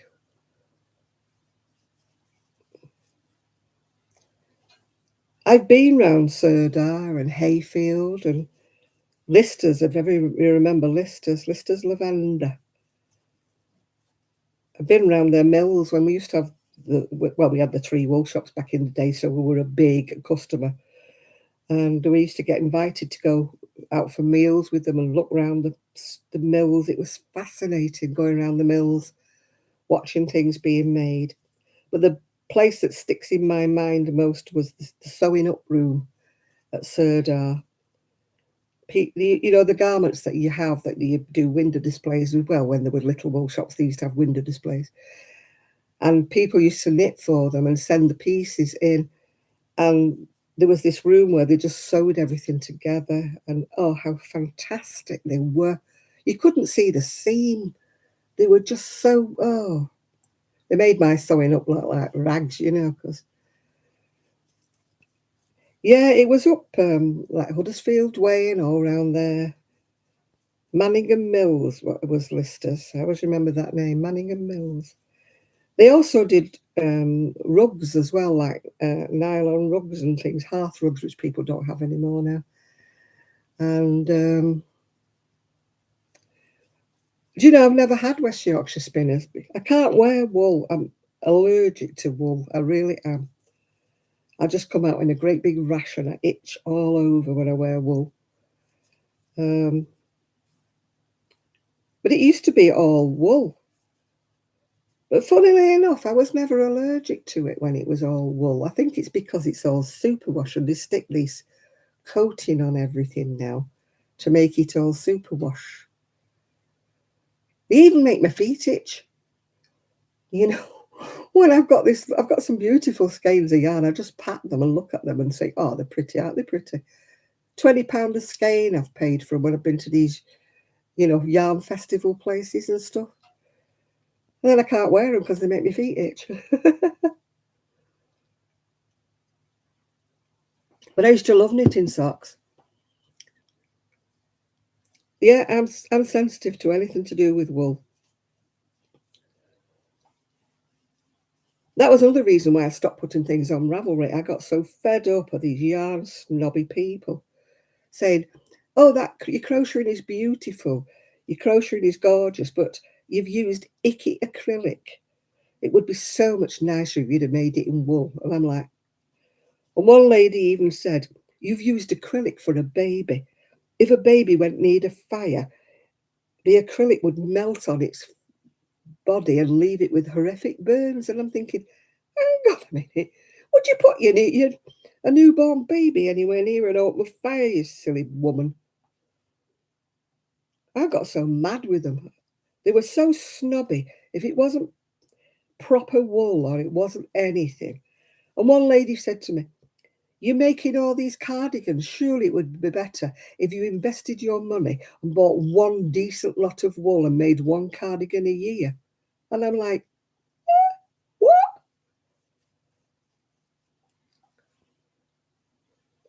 No, I mean, people who go to these yarn events, which fair enough, they are beautiful, and the hand-dyed yarn is absolutely beautiful. But people only ever buy one skein. They only ever make a pair of socks or a hat or fingerless gloves or something. Very, very few people buy enough, to make an actual garment. I mean, I met Linda, what's she called, Linda Simpson? Lovely, lovely lady she is. She has a YouTube. And she was buying some hand-dyed yarn in a purple. Um, and she was paying about £40 for this yarn.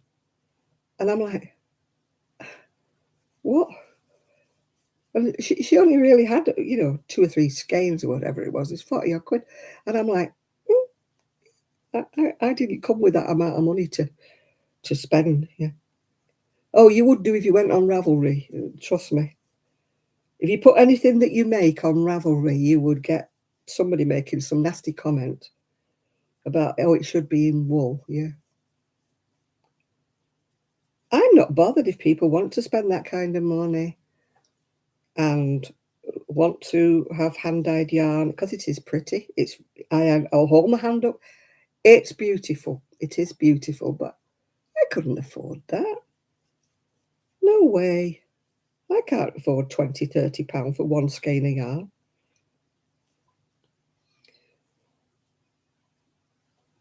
I mean, who has that kind of money? I don't. And if they do, fair dues to them. I can't even find out where I started my row now.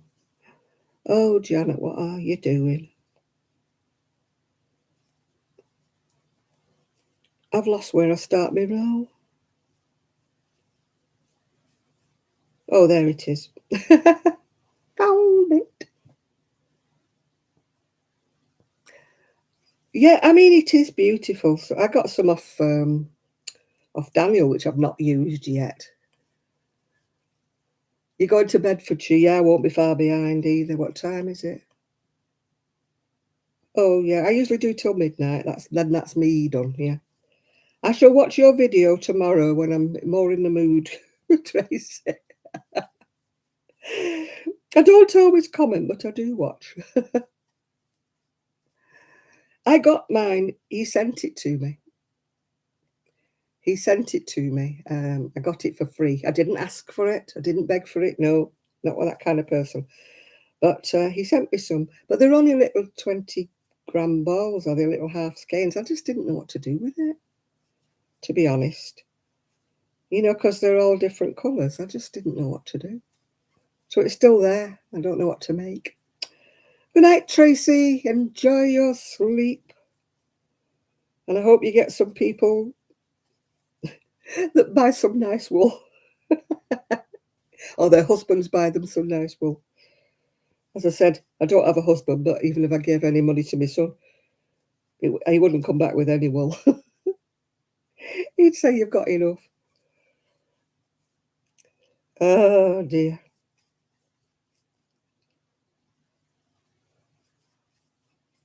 A kilt. Oh, yeah. I don't know whether Daniel's still dyeing any yarn. Anybody know? I haven't watched his videos for quite some time. I know he said he was giving it up, but I don't know whether he was just having a fit of pique or what. Or whether he's changed his mind and he started doing it again. I don't know. It must be difficult, though, to make a living, I think, you know. One of the girls at Knit Club, she dyes her own yarn, her and her husband. And she takes it down to, you know, shows and that. I mean, I felt a yarn. It is absolutely beautiful, but I daren't ask her how much it is, you know what I mean? You're going to eat some dinner with the hubs? Oh, well, thank you very much for calling in. You're welcome back any time.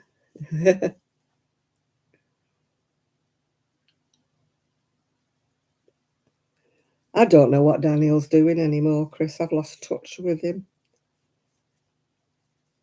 I used to watch his videos at one time, then he went a bit whingy, didn't he? So, you know me and my whingy videos. I don't like videos when people whinge.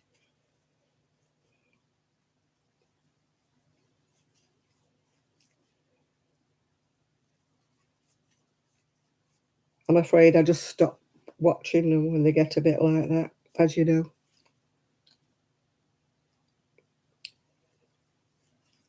We all have health issues, but when they make a whole song and dance for 20 minutes about it, I'm afraid that's where they lose me.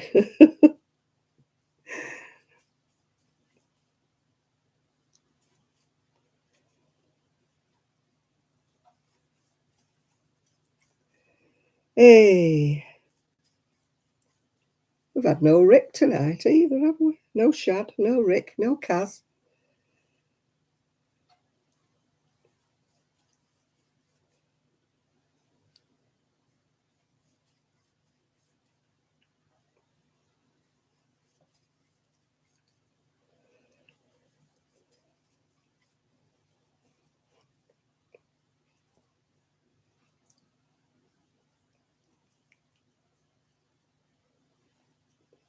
Oh, you're going for some seconds? Oh, you'll never get back in them 501 jeans at this rate, Chris. Well,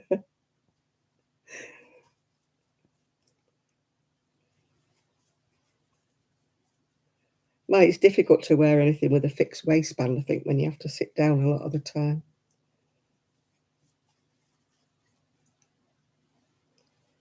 You know, fixed waistbands are all right when you're standing up, aren't they, and walking around, but when you have to sit somewhere for ages, fixed waistbands start digging in, no matter how slender you are.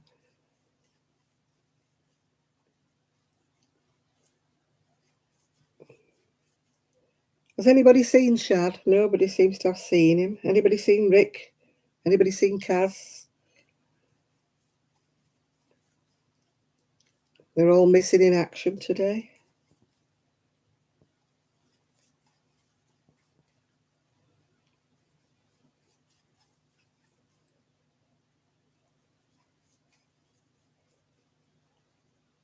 I know where Kaz will be. Kaz will be busy because she's been working, but as I say, I don't know how to get in touch with Shad.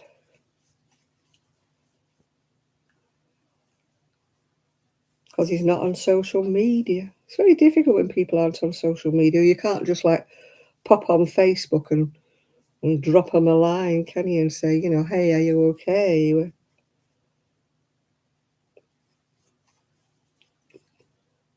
When you only ever know them through YouTube, I mean, at one time you could send messages through YouTube, but you can't anymore. You know, you could send personal messages through YouTube. But they stopped all that a long time ago.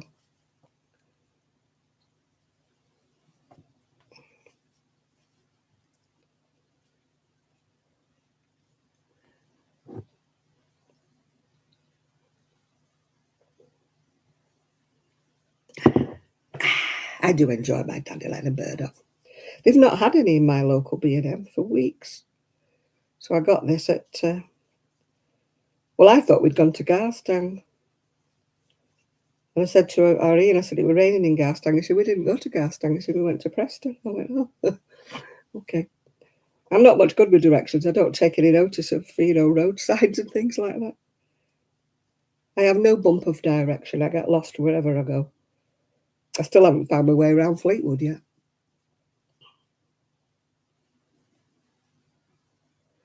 Oh, I can't eat a lot any one go. I soon get full up, yeah. Oh, I was sorting them out today. I didn't realise how many I got. I've got so many that came recently that I haven't put in my drawers. So I was sorting them all out and putting them into bags and thinking, my goodness, I'm going to have a cull here. I'm going to have to get rid of some of these. I've got far too many.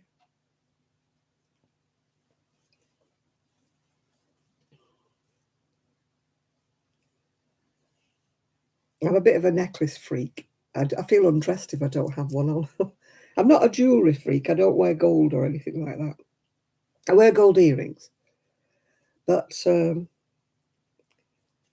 don't wear rings, neck chains, anything like that. You know, some people are gold mad, aren't they? They've got rings on every finger and stuff like that. Uh-huh.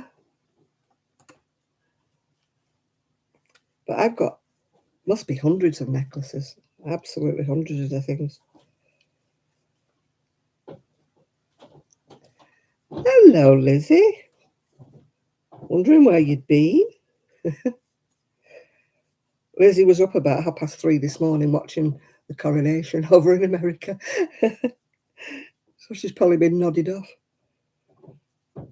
I think you've probably got Harry back again now. He sneaked off after the Coronation, went and caught a plane and went home again. He's probably on strict instructions from the missus, won't he? Don't you be staying there. Don't you be talking to any of that lot.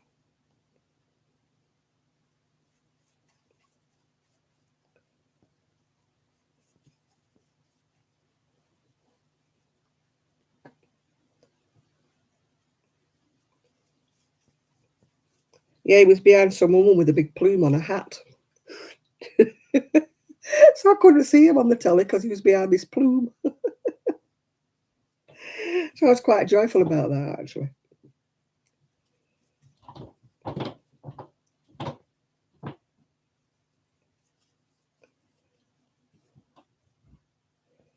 Was it Princess Alexandra? Yeah, she had this massive plume on her hat, didn't she?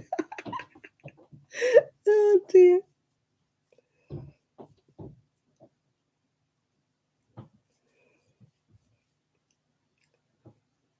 I thought, yes, stick him behind her.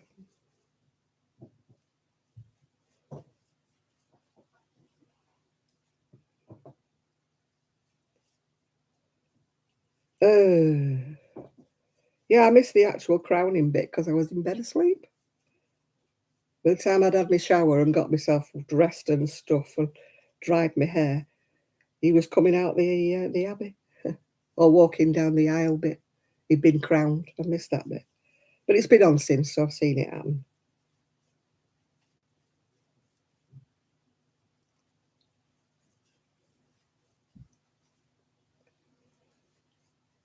Well, at least George didn't drop the train, did he, and let it all go in the wet? He must have had strict instructions. Hold it up, there's a big puddle there. Because there was a great big puddle just before he got into that coach. That horribly uncomfortable coach that nobody likes riding in.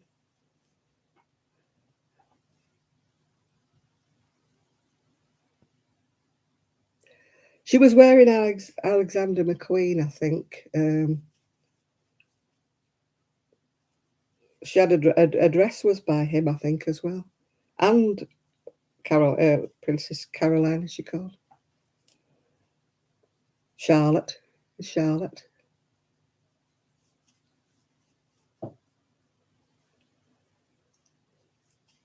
My Anne was riding, wasn't she? She was on her horseback behind. I knew she wouldn't be far behind. She'd be on her horse somewhere.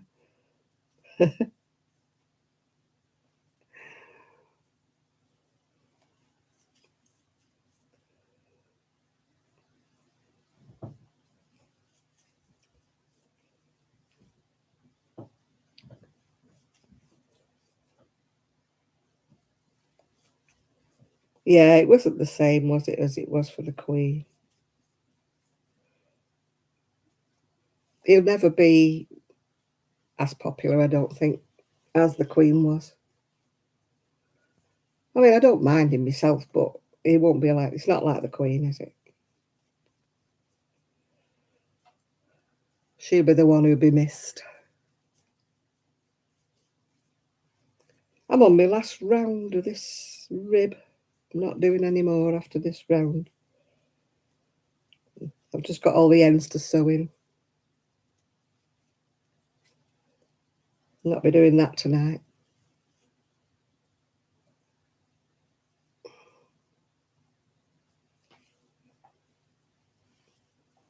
Hey.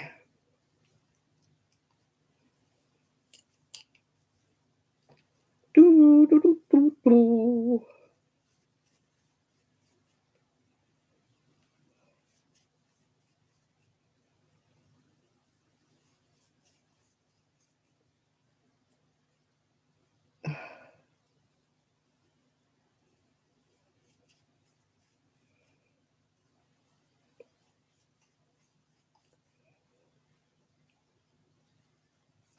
Yeah. Is he still alive or has he gone now? Probably with one of his entourage that made it. One of his staff. The name lives on, doesn't it? I can't remember if he's died. There's so many people who've died, I can't remember who's died and who's still alive.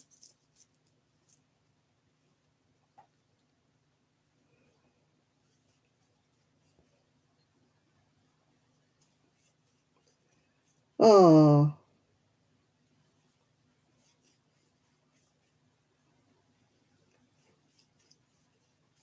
I used to like a lot of designers. There was one, I can't remember his name now. He used to do all these fantastic embroidered things. They've got one of his capes and that in the V&A, Victoria and Albert Museum. It was absolutely fantastic. He committed suicide as well.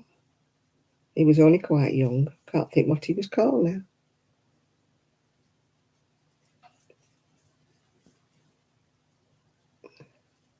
Everything he made was very heavily embroidered and everything. Really, really fancy.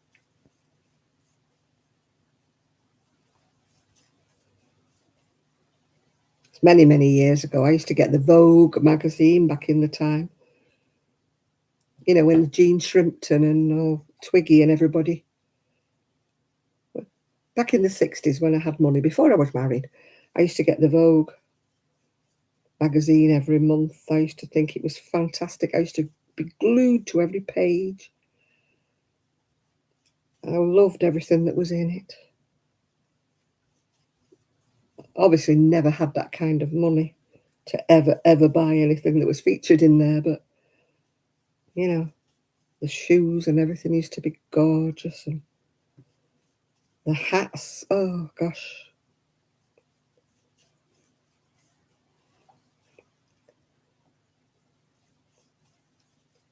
It was back in that era. Was it Jean Shrimpton, Twiggy? Oh, I can't think who the other ones were. There's quite a few of them, weren't there? They were the supermodels of the day here, long before Naomi Campbell and all that lot.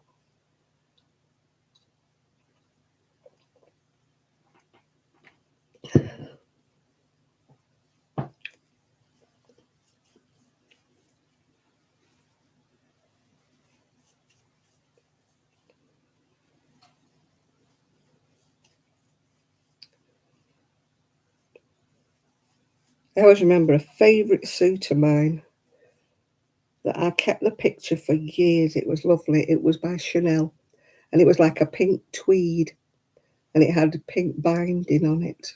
Oh, and I thought I'm going to get that suit if ever I get any money. Obviously, I never did, and it would have been out of fashion completely by the time I would have been able to get it. But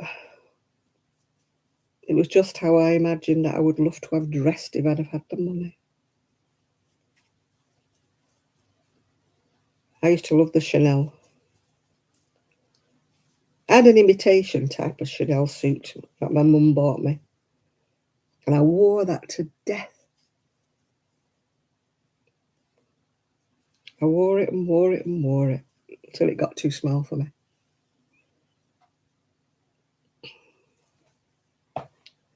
Yeah, some of the designers, you know, way back in the 60s, they were fantastic designers. And I used to buy the magazine Elle, was it called? E-double-L-E, French magazine. It was like the French version of Vogue. My mother used to go mad because I used to spend so much money on magazines, yeah.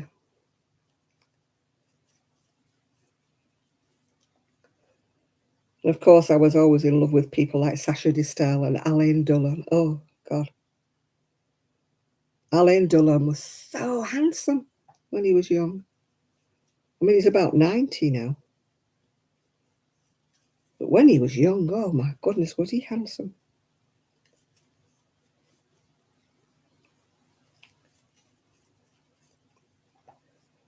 And of course, Elle used to always be Brigitte Bardot and people like that. Claudia Cardinale.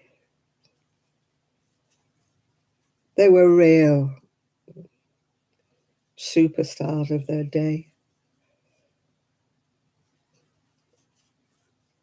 I mean, people go mad now saying, look at Brigitte Bardot, how wrinkly she is and all this jazz. And I'm thinking, well, at least she hasn't done anything. She's not had her face lifted, shifted and moved a dozen times. She's just let it grow old, hasn't she? I mean, she's in her 80s now.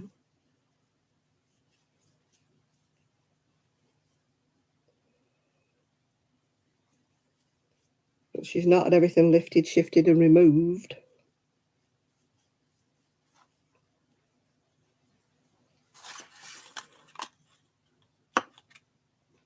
Oh, Brigitte Bardot, she was. She was so attractive.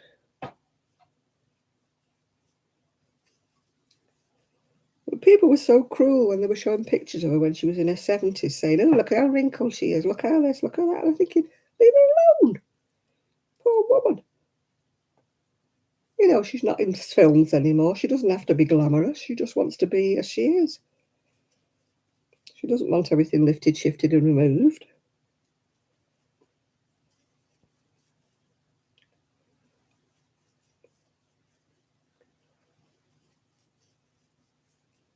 Eee.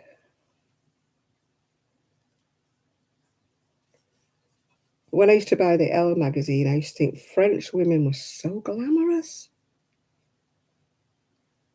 They have a way with them of like dressing and something quite basic and just like wearing a scarf a certain way or wearing a brooch a certain way. They're really classy. Well, they used to be. I don't know what they are now. They're probably just as what's it as everybody else now. But they used to have a way of dressing, you know, in the 60s and the 70s. Italian women were the same. They were always immaculately dressed.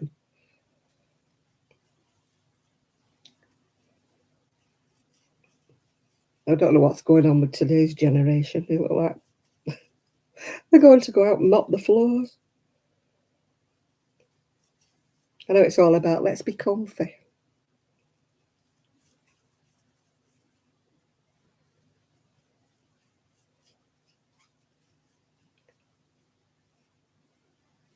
Oh, if I had money, I would dress absolutely fantastically.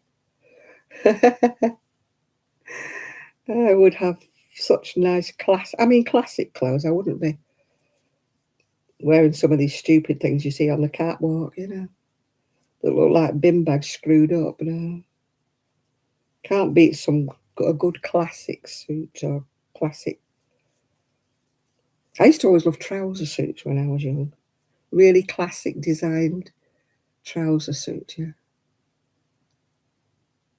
Catherine Deneuve, yeah. She was pretty as well, Catherine Deneuve, yeah.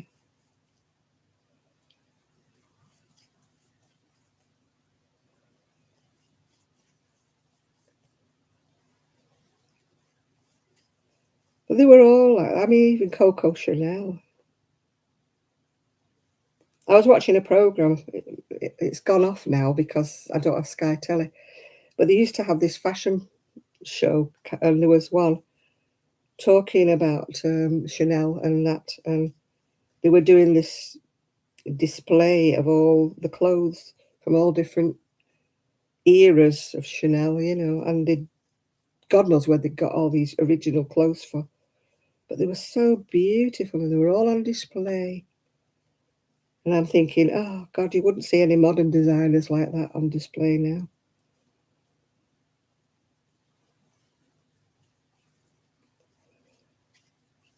I'm still trying to think of that guy's name. I used to do the embroidery.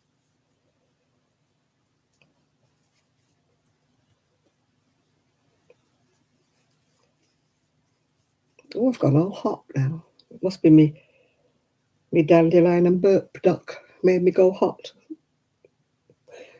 I'll be taking my cardi off next. Ooh, that'll be the departure from the norm, won't it?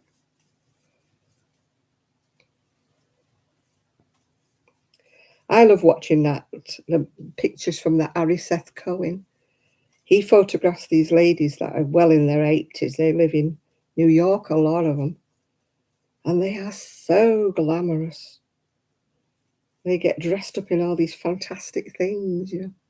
Or Dior, yeah. Christian Dior, yeah. Maybe the kind of styles I would still like to have owned, but of course I never could because I'd never be small enough for his stuff. You know, he was always into the small women, wasn't he? But, you know, if you could get vintage clothing, that's the trouble. You know, if I was to buy the embroidery guy, wasn't McQueen. No, it was before that. He killed himself a long time ago. I know his clothes are still in the V&A.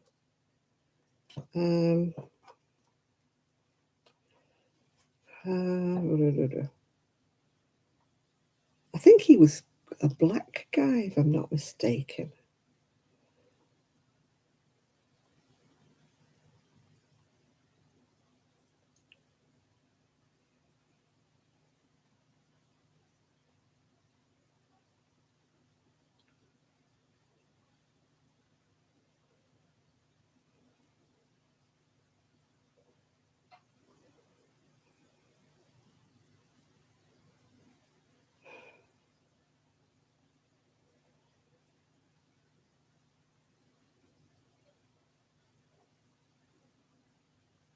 No, it wasn't Alexander McQueen.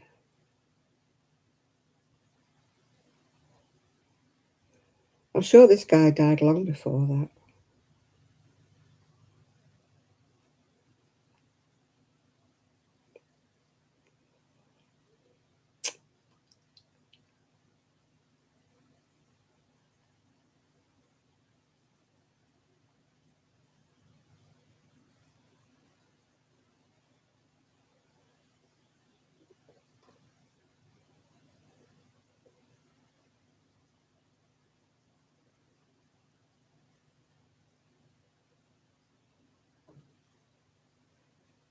Museum. No, I can't see.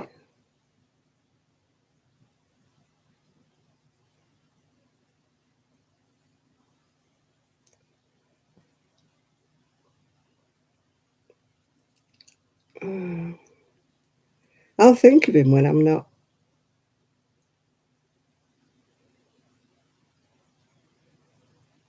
there.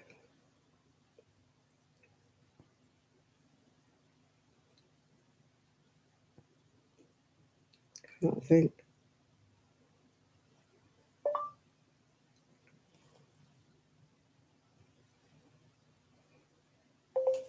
No, I can't think of his name. No, he died a long time ago. No, he was a. I'm sure he was a black guy. And he did all the. I remember seeing a jacket in the V&A. Now I haven't been to the V&A for many, many years, and he was dead then. And it was all embroidered the back of his jacket, so like a long jacket he'd done. Fantastic he was. And he died when he was only about 30 or so. Yeah. But I just cannot think of his name, and I'm sure it might come to me eventually. No, it wasn't Versace, no. They died long after. He was British, I think. I just can't think of his name. It's going to annoy me now until I find it out.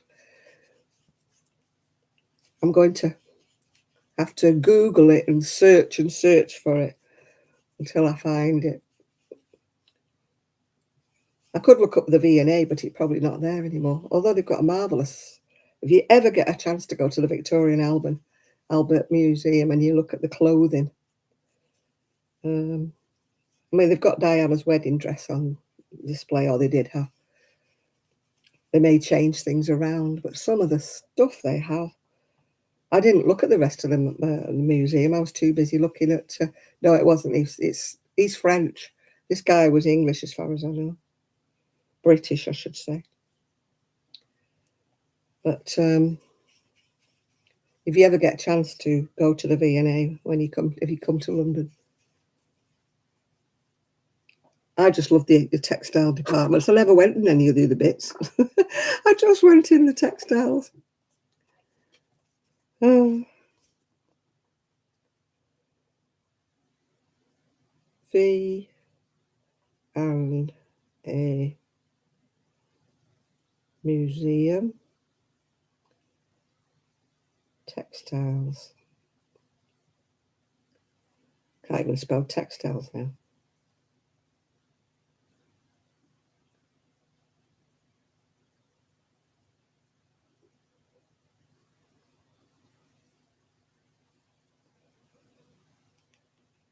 Textiles V&A.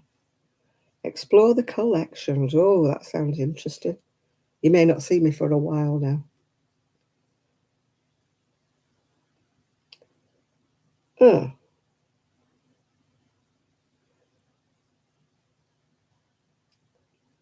Object textiles, brief descriptions. No. There used to be videos on YouTube that you could go.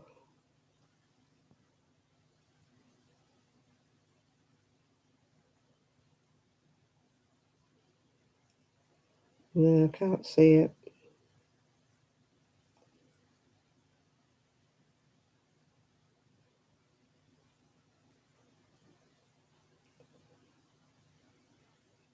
Yeah, they do fashion. The largest collection of fashion in the world at Victorian Albert. Where to find this collection? Room 40.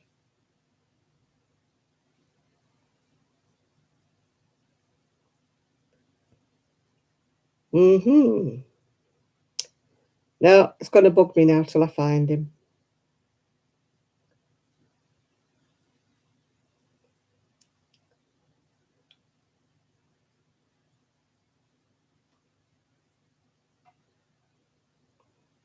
No, I'm not going to find him in here.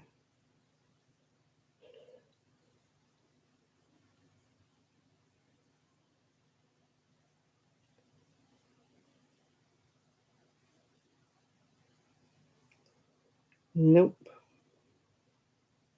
No, I'm going to find... I'll find him eventually, then I'll tell you who he is. But it's going back to the era when I used to, for the 60s, when I used to watch him. I know he was very troubled, yeah.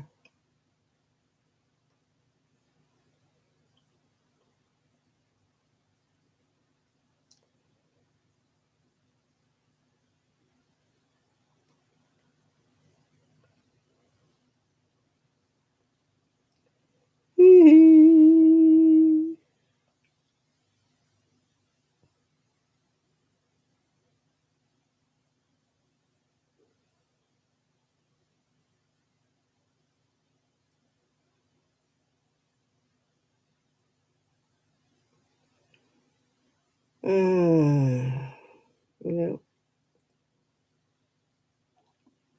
As usual, the Google really only... Yeah, they've got Alexander McQueen, but yeah, I'm sure it wasn't him. Although the McQueen bit does sound, you know. British fashion designers of the 60s. Ozzy Clark. No, it wasn't Ozzy Clark, I don't think. Was it? Was it Ozzy Clark?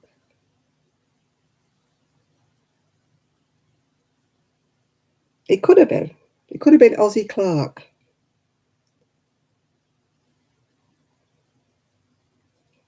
Yeah, he was a great British fashion designer of the 1960s. Ozzy Clark.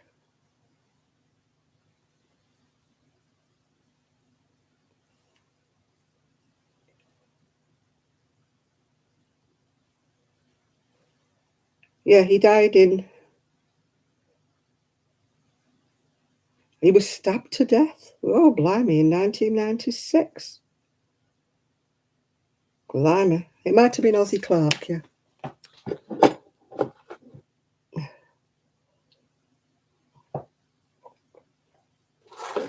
He was stabbed to death by his lover. Oh, dearie me.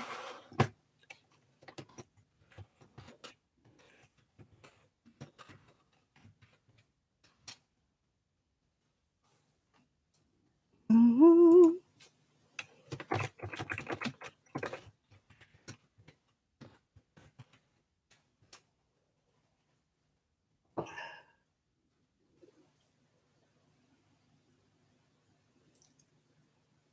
Yeah, might have been Ozzy Clark. I know I used to like his stuff. He was about the same era as Bieber. Remember Bieber? Oh, that was gorgeous stuff, wasn't it, Bieber?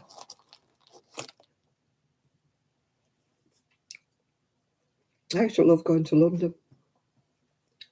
Going down Carnaby Street, going down everywhere, looking at all the fashions.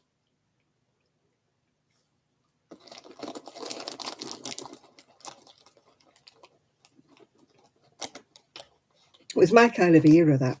My kind of clothing. I mean, the skirt I've got on now is very reminiscent. That's the inside of it. It's all flounces and embroidery.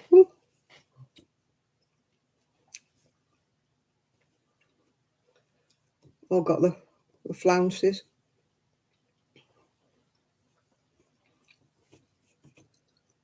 That's the kind of stuff I wear. It's got embroidery all up it. I've had this skirt since I can't remember when.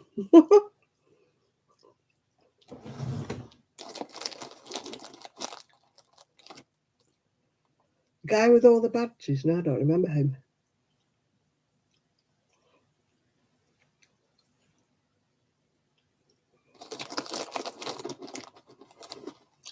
No, Bieber, yeah. Mary Quant, Bieber.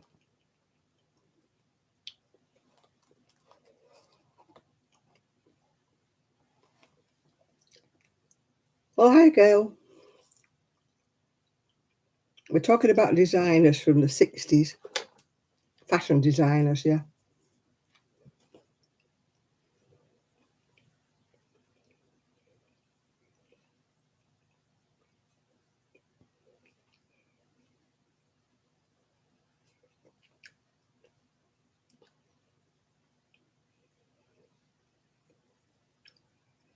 Right, 60 designers. Oh, my God, I can't see it. We cut it to right.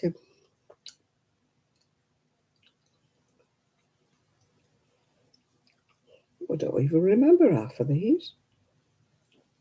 Pierre Cardin, obviously we remember him. Ozzy Clark, yeah, we've just said that, haven't we? I don't remember half of these people.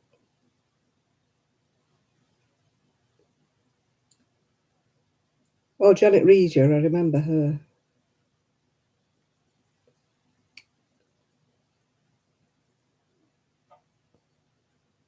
Yeah, Balenciaga, remember him. Oscar de la Renta, yeah. Terence Conran.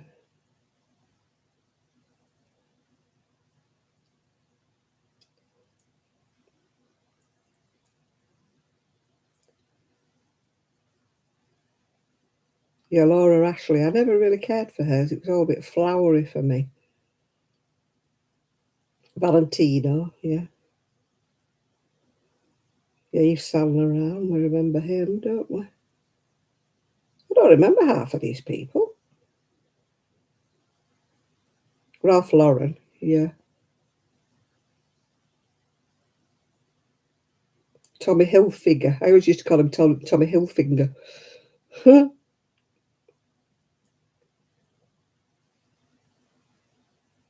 Oh, Jean Muir. I'd forgotten about her, yeah. Yeah, there were a lot of them.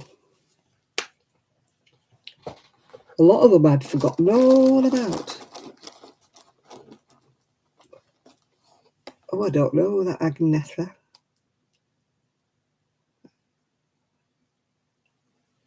Don't know that one at all.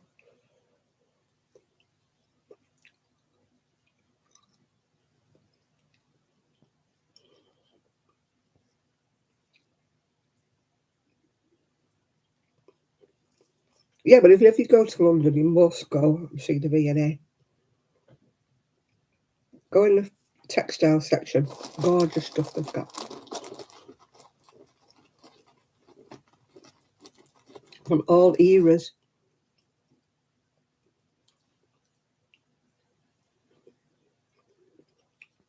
That's probably why I don't know. She mustn't have had one in London.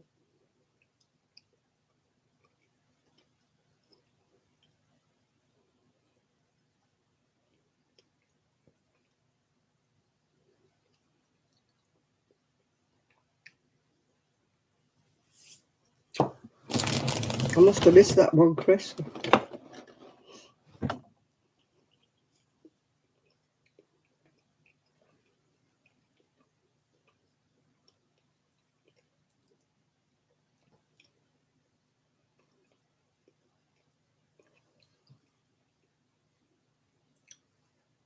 That woman who's just died, what was she called? Oh, God. Do you know my brain's gone dead? Eric used to be married to McLaren, was he called? She died not long ago.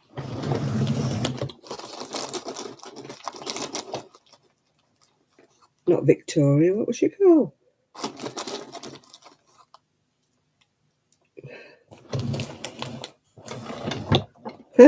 You and your PJs.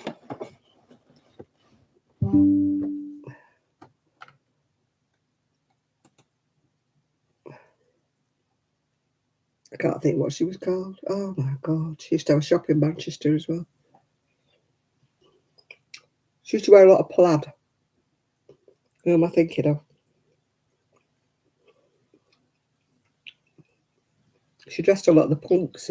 She was more of a punk designer.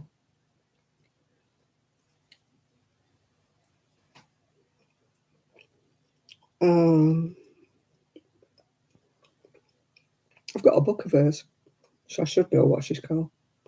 Vivienne Westwood, that's the one. She used to have a shop in Manchester.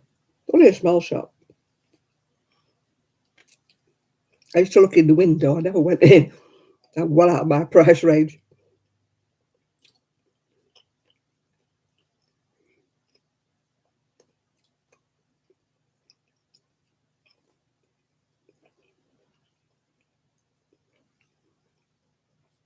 It was quite a small shop, actually.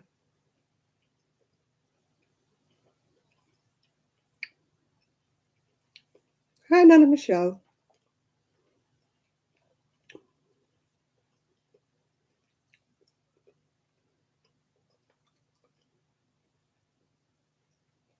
We're talking about designers from the 60s.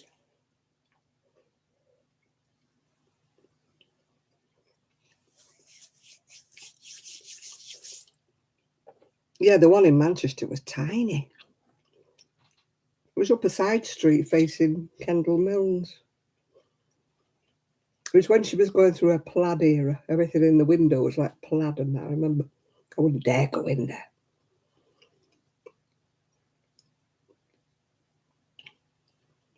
I knew I couldn't afford even a handbag.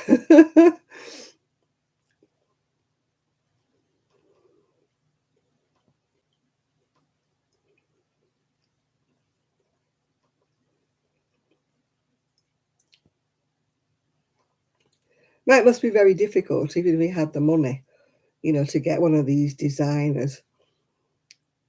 They never did plus size ladies, did they? They only stopped about size 12 or something.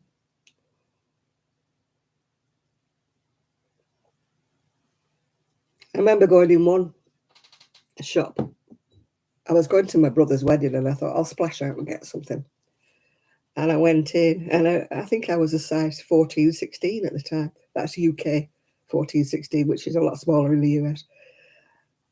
And she just looked me up and down, this assistant, and she said, "Oh, we don't have anything that large." I thought, well, that's you sorted out. Don't have anything that large. She said, "Have you tried Evans's?" That was like the outside shop that at the time was really old-fashioned. And I was about 24, I think, at the time when my brother got married. And I thought I was quite with it, actually. Well, she just looked me up and down like I'd just trod in some dog poo on the way in, And she goes, "We don't have anything that large." I thought, all right, well, it didn't last long, actually. The shop went bankrupt. It was one of these young, trendy places that used to do like from about size 8 to about 12 or something. Didn't last long. I mean, most modern girls today, they can be not fat girls, but they can be a size UK 16 quite easily and not be fat. But, I mean, I didn't think I was big at the time. I was about average. But 14s were a bit, 14, 16, something like that. But the way she just said it, I thought, well, I hope she enjoyed looking for work when the store went boom, because it did. It was one of those like Chelsea Girl or something or other it was called. One of them kind of shops that lasted 2 minutes, yeah.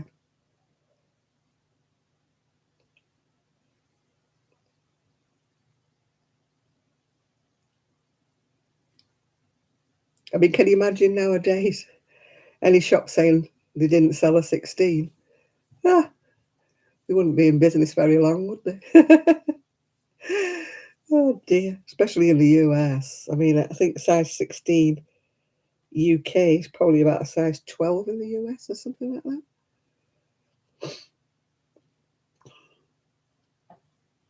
I know I used to be quite pleasantly surprised because I'm size 22 in the UK, but I'm actually about size 18 in the UK, in the US or something like that. I thought, oh, I'm going to go to the US and be a size 18.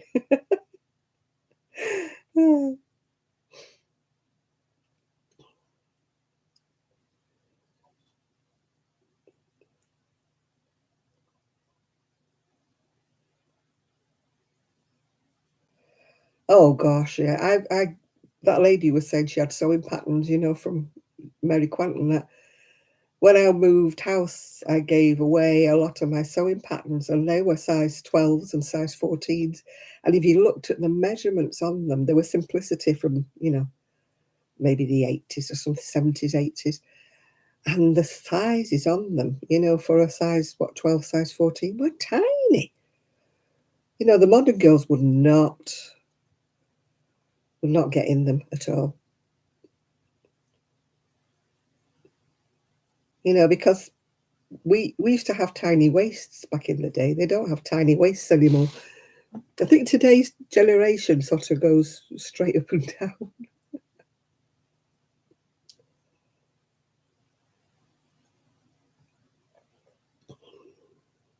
I know my son was amazed when he went to America. He used to struggle to get T-shirts when he was young because he was quite a big guy. And he used to go in and they were all old-fashioned. They were like old men's T-shirts and stuff because, if you were sort of big or whatever, you were considered to be like dowdy or old or whatever. And he'd only be in his 20s. And he come back from America and he said, "I can't believe America."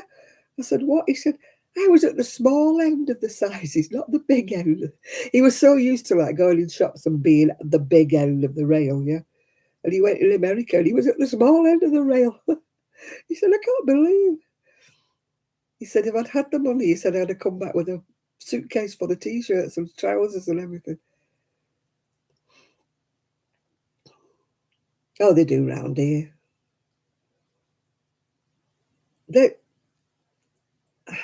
I'm going to sound really awful now, aren't I, when I say the younger generation of women are scruffy.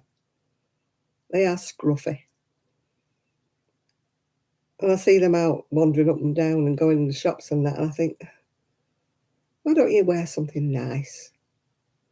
You can wear something comfortable, but you can look nice.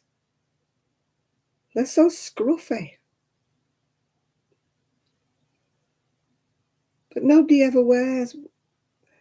You call them like a sexist or something if you say, why don't people wear dresses anymore? Why don't they look pretty anymore? Why do they always have to look so scruffy?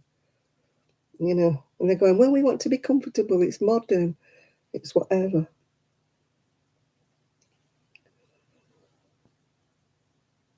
People do wear dresses here, but it's rare. I wear a dress. I'm one of the only ones who does, I think. Seeing a woman around here not wearing scruffy old track bottoms is a novelty. Or they wear shorts where they're halfway up the backside, yeah.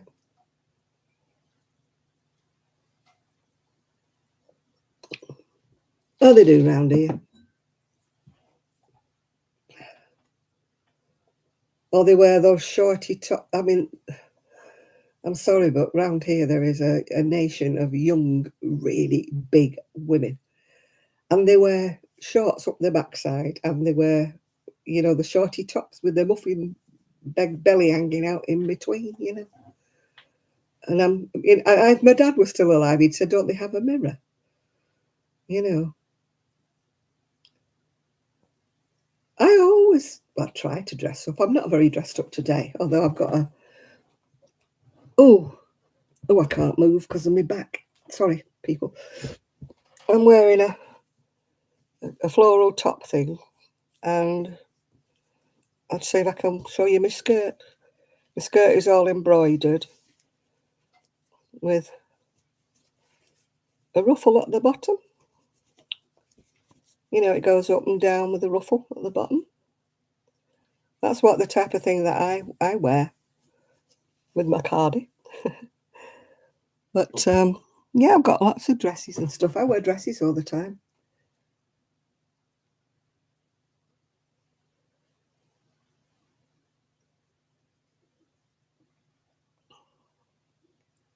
And I always try to do my hair. I mean, some of them, they look as though they've never seen a comb. But then you're old-fashioned. You get, oh, this is what we look like. This is all natural or something. Yeah, the top's got pink on it, only a little bit of pink, which is why I decided to pick out the pink with my beads and my cardigan, because it's got a little bit of pink on. It's got blue. I could have put a blue cardigan on, but I didn't have a blue skirt, so. I've got the same skirt in green, in like a grass green colour. I love frills. I mean, I went out the other week, no, the last summer, in a dress that has that much lace at the bottom in pink, all lace. And a woman actually stopped me on the seafront and she said, oh my goodness me, your dress, it's so beautiful. And I thought, oh, thank you. She says, I love to see frills because it's all gathered around the bottom. Pink frills, yeah.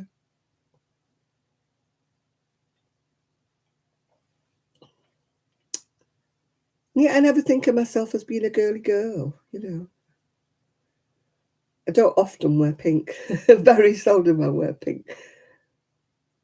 I love, like, what was she called? Her out of, oh, here we go again. The brain's gone numb. Oh, she always wore frilly dresses. It was a group. Stevie Nicks. I love the way she used to dress, Stevie Nicks. She always had the frills on, like you know, the like sort of wedding dress type dresses on. She was always dressed like that. She was my ideal way of dressing, yeah.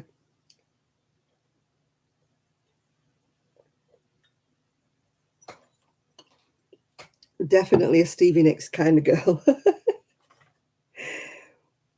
My daughter-in-law never dresses in a... Well, if she dresses in a dress, it's more gothy or something. She's still going, Stevie Nicks. She's still around. And more importantly, can she still sing? You know, some of them, they can't sing for toffee anymore, can they? But they just trade on the name. You know, some of them you wish they'd give up, don't you?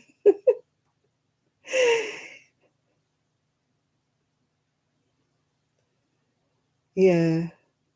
I quite like some of the steampunk.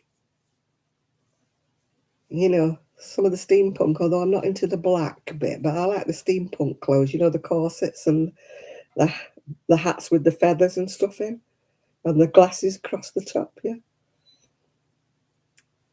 Yeah, I'm quite...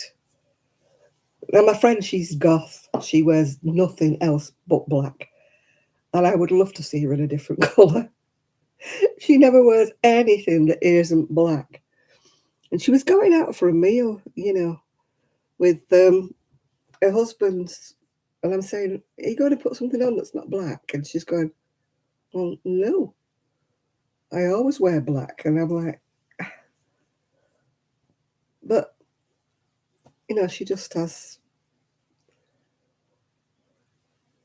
Oh, Rod Stewart, yeah. He's showing his age a bit. He's not hitting the notes anymore, is he, Rod Stewart?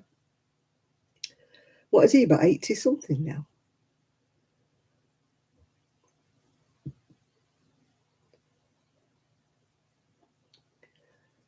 You know, it's when they can't sing anymore that gets me, and they sing what I call flattened versions of the songs because they can't hit the higher notes and they can't hit the low notes anymore. So they sing them all on one note, don't they? I call it flattening it, you know. And, you know, they just...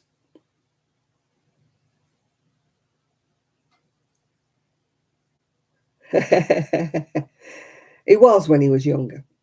I don't think he is anymore now. He's just an old man now, isn't he? I'm saying that as an old woman, but I wouldn't fancy him, yeah. I mean, some of them are still good at singing, aren't they? Some of them are still as good as they were. But other ones, they just can't hit the notes anymore. And you're thinking, oh, please just give up. You know, please just live on your laurels and just retire somewhere graceful. Stop dragging yourself out there. I suppose they're addicted to the fame and the limelight and people cropping them and, you know. But me, I'm like embarrassed for them.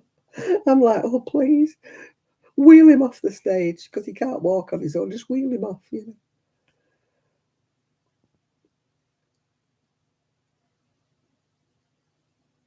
Yeah. You don't mind if they don't try to sing anymore, you know, when if they just give up and stop. You know, some of them are still going strong. I mean, Tom Jones can still hit all the notes, can't he? You know, he doesn't have to flatten it out. But loads of others, yeah, they just haven't got it anymore. Just retire. They must have made millions in their lifetime. Surely they've got enough to retire on. They're not on the state pension, are they? You know, go live in Hawaii or something. Go and live somewhere nice. I don't think I want to be treading the boards if I was in my late 70s and 80s. I'd be thinking, no, it's time to give up now, isn't it? Time to give it all up.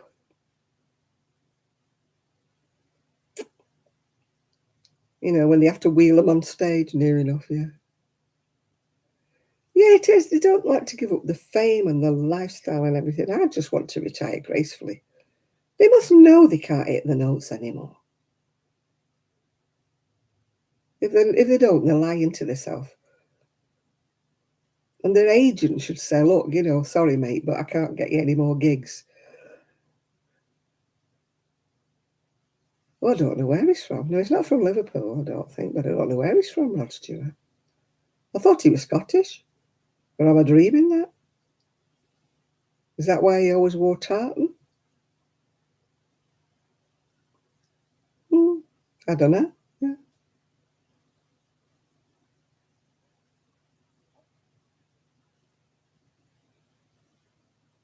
Well, I went to see Neil Sedaka when he was quite elderly, and my goodness, he was good. He didn't miss a note. He was really good. And Tony Christie. I'd seen Tony Christie when he was quite elderly, and he was the same. He didn't miss a note. You know, some of them still do have it, but he's got dementia, hasn't he, Tony Christie now?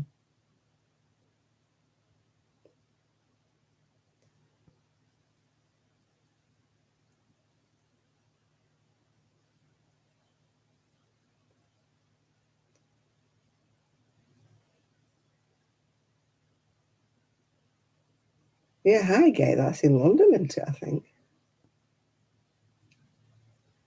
But I always thought he was Scottish in origins, yeah. Maybe it was his parents that were Scottish.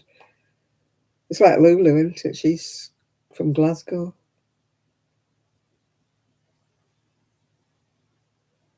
I watch a lot of those programmes, you know, Who Do You Think You Are and stuff like that. You know, where they go back to the roots and stuff like that. I don't like watching the American ones because all they ever want to know is whether they were in the Civil War, you know, what side they were on and that. And I think it's pretty boring, that. I'd rather watch the British ones, you know, where they get sort of stuck in and they find that their relatives are murderers and stuff like that. I'd rather watch that. I don't like watching the American ones where they always want to know if they've got relatives in the Civil War and what side were they on and that. I'm not interested in that. You might be if you're American, but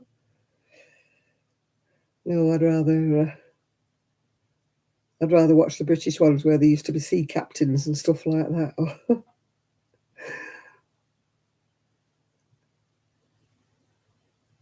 Mm.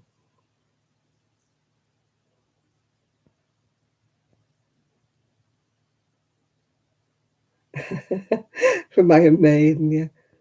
A lot of the rockers have gone now, haven't they? A lot of the rocker groups. I mean, thank goodness Ozzy doesn't sing anymore because he can't remember his own name half the time, can he?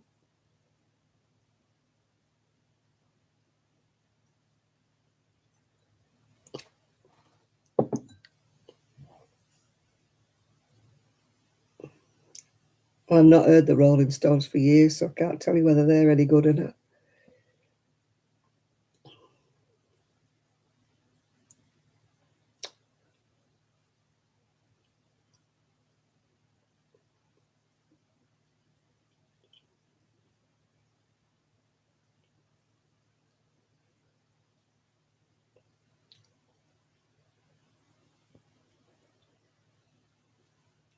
Last time I heard Elton John on the telly, I was thinking, give it up and retire, son.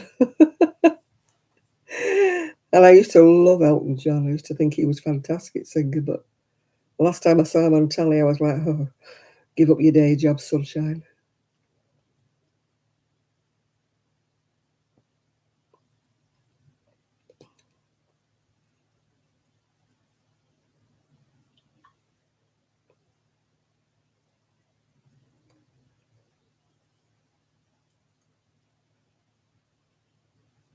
A lot of them still tour. I mean, I think the Rolling Stones still tour, don't they? Even though they've lost half of them.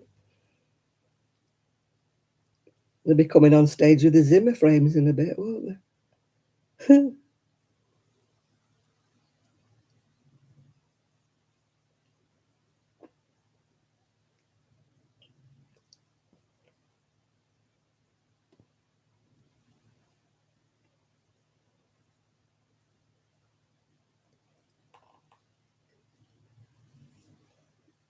I used to think Rod Stewart was good, but the last time I saw him on telly, yeah, it was embarrassing. Mick Jagger, oh my God, he's so wrinkly, isn't he? He's so old, man.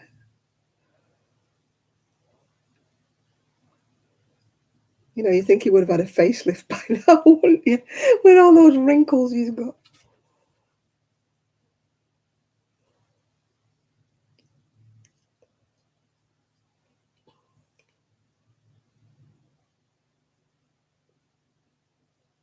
And the other one, is it Ronnie Wood or the other one that looks as old as the hills?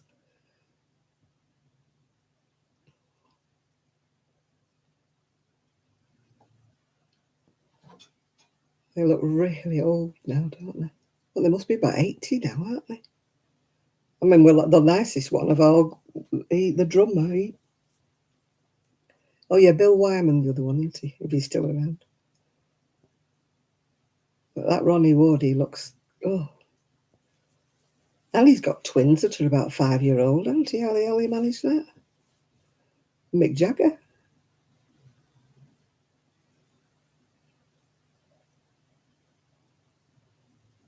Yeah, Steven Tyler's looking his age as well, isn't he?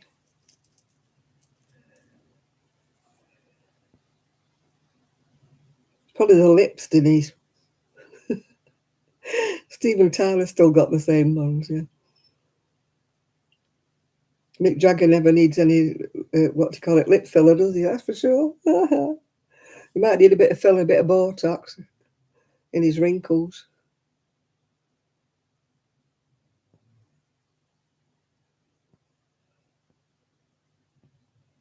Yeah, it is the lips.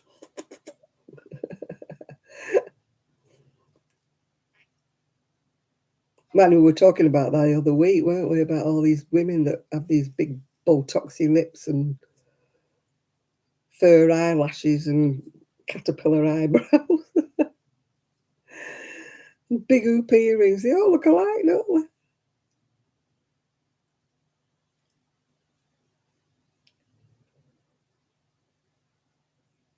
Have you seen what that Katie Price has done? Boobs out here. She looks ridiculous. One of these days they're going to pop, or her skin's going to break down and she's going to be in a right mess. Yeah. Yeah, there's a picture. How could she be bankrupt? She's just buzzed off to Italy again. That Katie Price. Tiny bikini on and boobs out here. They look ridiculous.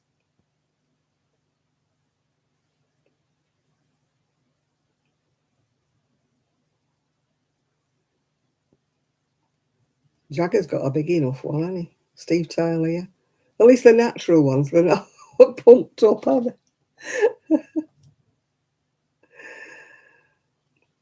I'd like to know how Katie Price can be bankrupt and go on all these holidays. I'd like to know that. I'm not bankrupt and I can't go on all these holidays. Who'd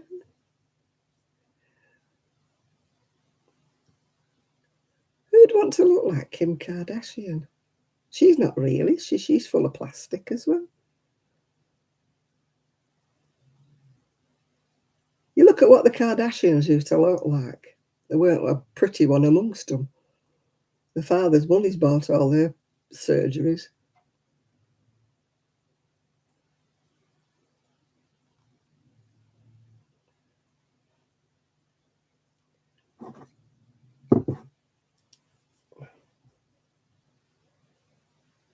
You know, you wonder when they do die that what the autopsies are going to look like when they've finished taking out their fake boobs and their fake lips and their fake whatever. Trying to find what cause of death is. They'll be wading their way through all these pneumatic boobs and bums and whatnot. Trying to find out what's wrong with them. Taking them apart bit by bit.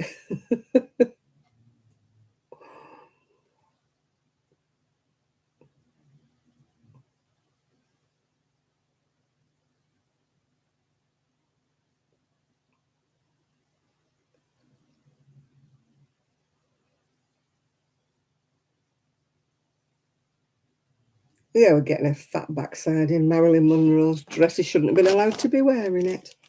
Don't care how much money she has in the world. She should never have been allowed to wear Marilyn Monroe's dress. Rip the seams apart.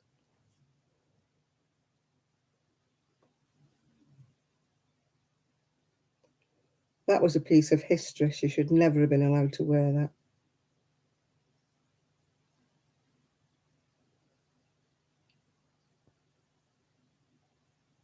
She could have had a copy made with all her money. She didn't need to wear the actual one, did she?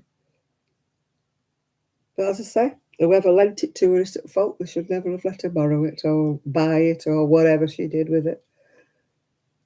Yeah, it should have been in a museum. It's very iconic, that dress. It's like somebody else wearing Lady Diana's wedding dress, isn't it? You know, I mean, no matter what you thought of Lady Diana's wedding dress, you still wouldn't want somebody else trotting down the aisle wearing it, would you?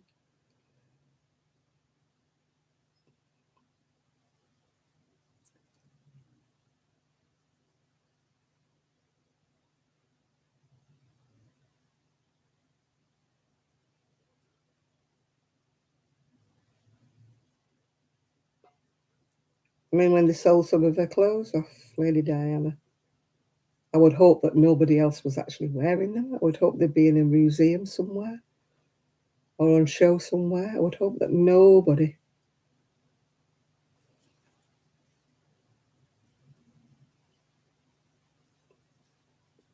you know, nobody be trotting round in her, especially that black dress she wore when she danced with John Travolta. You know, you would hope that nobody else was sort of trolling about in it.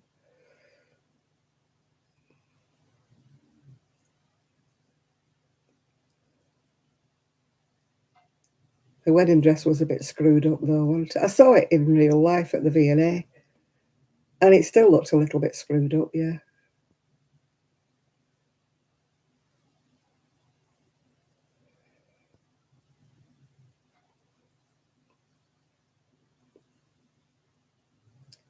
Yeah, she wasn't destined to be queen.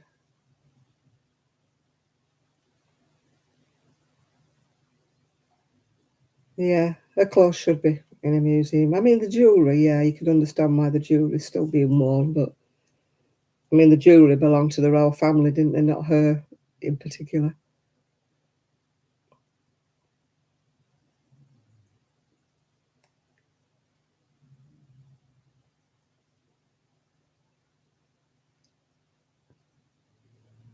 I mean, she had her difficulties. Everybody's trudging up all these stories about having difficulties and that, but everybody loved her.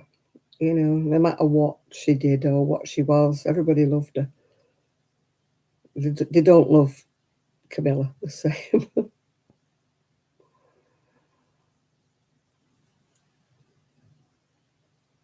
Camilla will never be her. Maybe she's more suited to Charlie Boy, but still.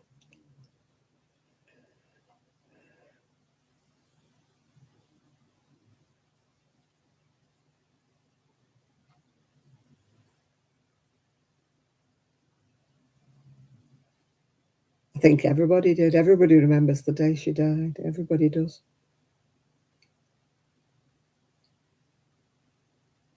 I remember the day that Marilyn Monroe died. I was on holiday at St. Ives. I would be about 17, I think, at the time. And we were seeing these lads that we'd met down there. They were from London. And we went out to meet them. They were waiting for us outside the cottage that I'd gone with my friend's mum and dad. We didn't go on our own. Too young for that. And I remember seeing their faces and I said, "What's the matter?" They said, "Who's died?" And they went, "Marilyn Monroe." I remember it being a real damper on the day because these lads were really, really upset about Marilyn Monroe dying. Yeah, I remember that day. It's funny, you always remember the days, don't you? Remember the day JFK got shot. And I remember the day I was at work when, you know, the Twin Towers the aircraft went into that. You remember certain days, don't you? They stick in your mind, yeah.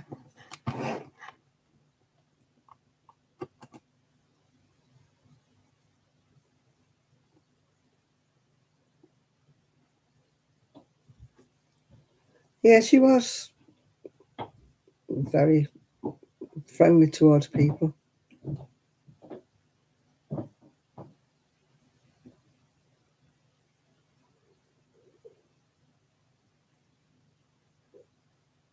Yeah, I can remember when Marilyn died. I couldn't believe it. I kept saying, you're joking, not Marilyn.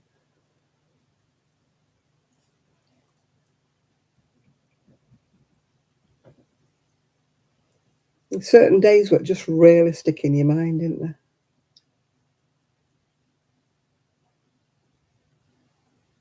But you don't remember when other people died.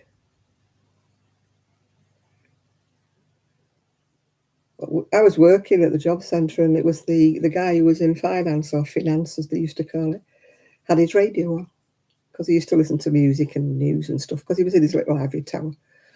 And he came in and said, you know, what had happened, and we're like, no, you're joking. You know, and he was allowed to bring the radio in and put it on the, you know, the shop floor, like, and we were all like listening to it. And everybody that was coming in to sign on was going, we can't believe it, we just can't believe it. So I can remember exactly where I was.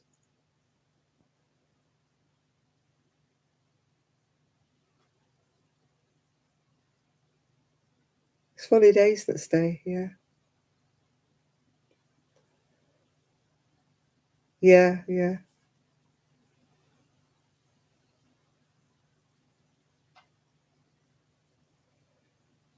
Yeah, Candle in the Wind was, first of all, it was for Marilyn Monroe, wasn't it? And then he altered it.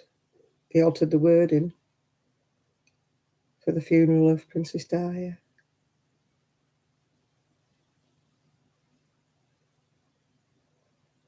Hey, anyway, I've been on here 3 hours and 27 minutes, so I think it's time I went to bed.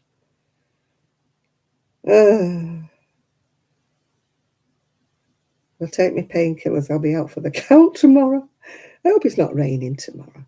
I'm sick of being stuck in the house. Man, it might. At least I can. I've just got the ends to sew in on me jumper now. It don't look too bad with the bottom bit being all plain.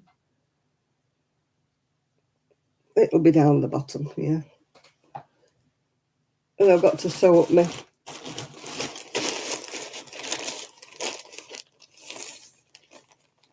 I've got to sew up my other little... I've got the bottom bit to do yet on the vest, because I'm doing all in squares. Got the bottom bit of that to do. Hopefully I'll finish that off tomorrow. Then I can start something new. I don't like having too many works in progress on the go at the time. Yeah, pinks. All pinks and creams. Not my size, of course, Chris, you know, unless I slim about all this. Should have made it bigger, shouldn't I? But we shall see what we shall see. Anyway, people, thank you very much for keeping me company, and thank you very much for my 38 thumbs up. That's very nice of you all. So we'll meet again. Hopefully I can do a video of the garden and my camera doesn't zilch up again. My camera does not like when I do videos of places. It doesn't mind when I'm sitting still.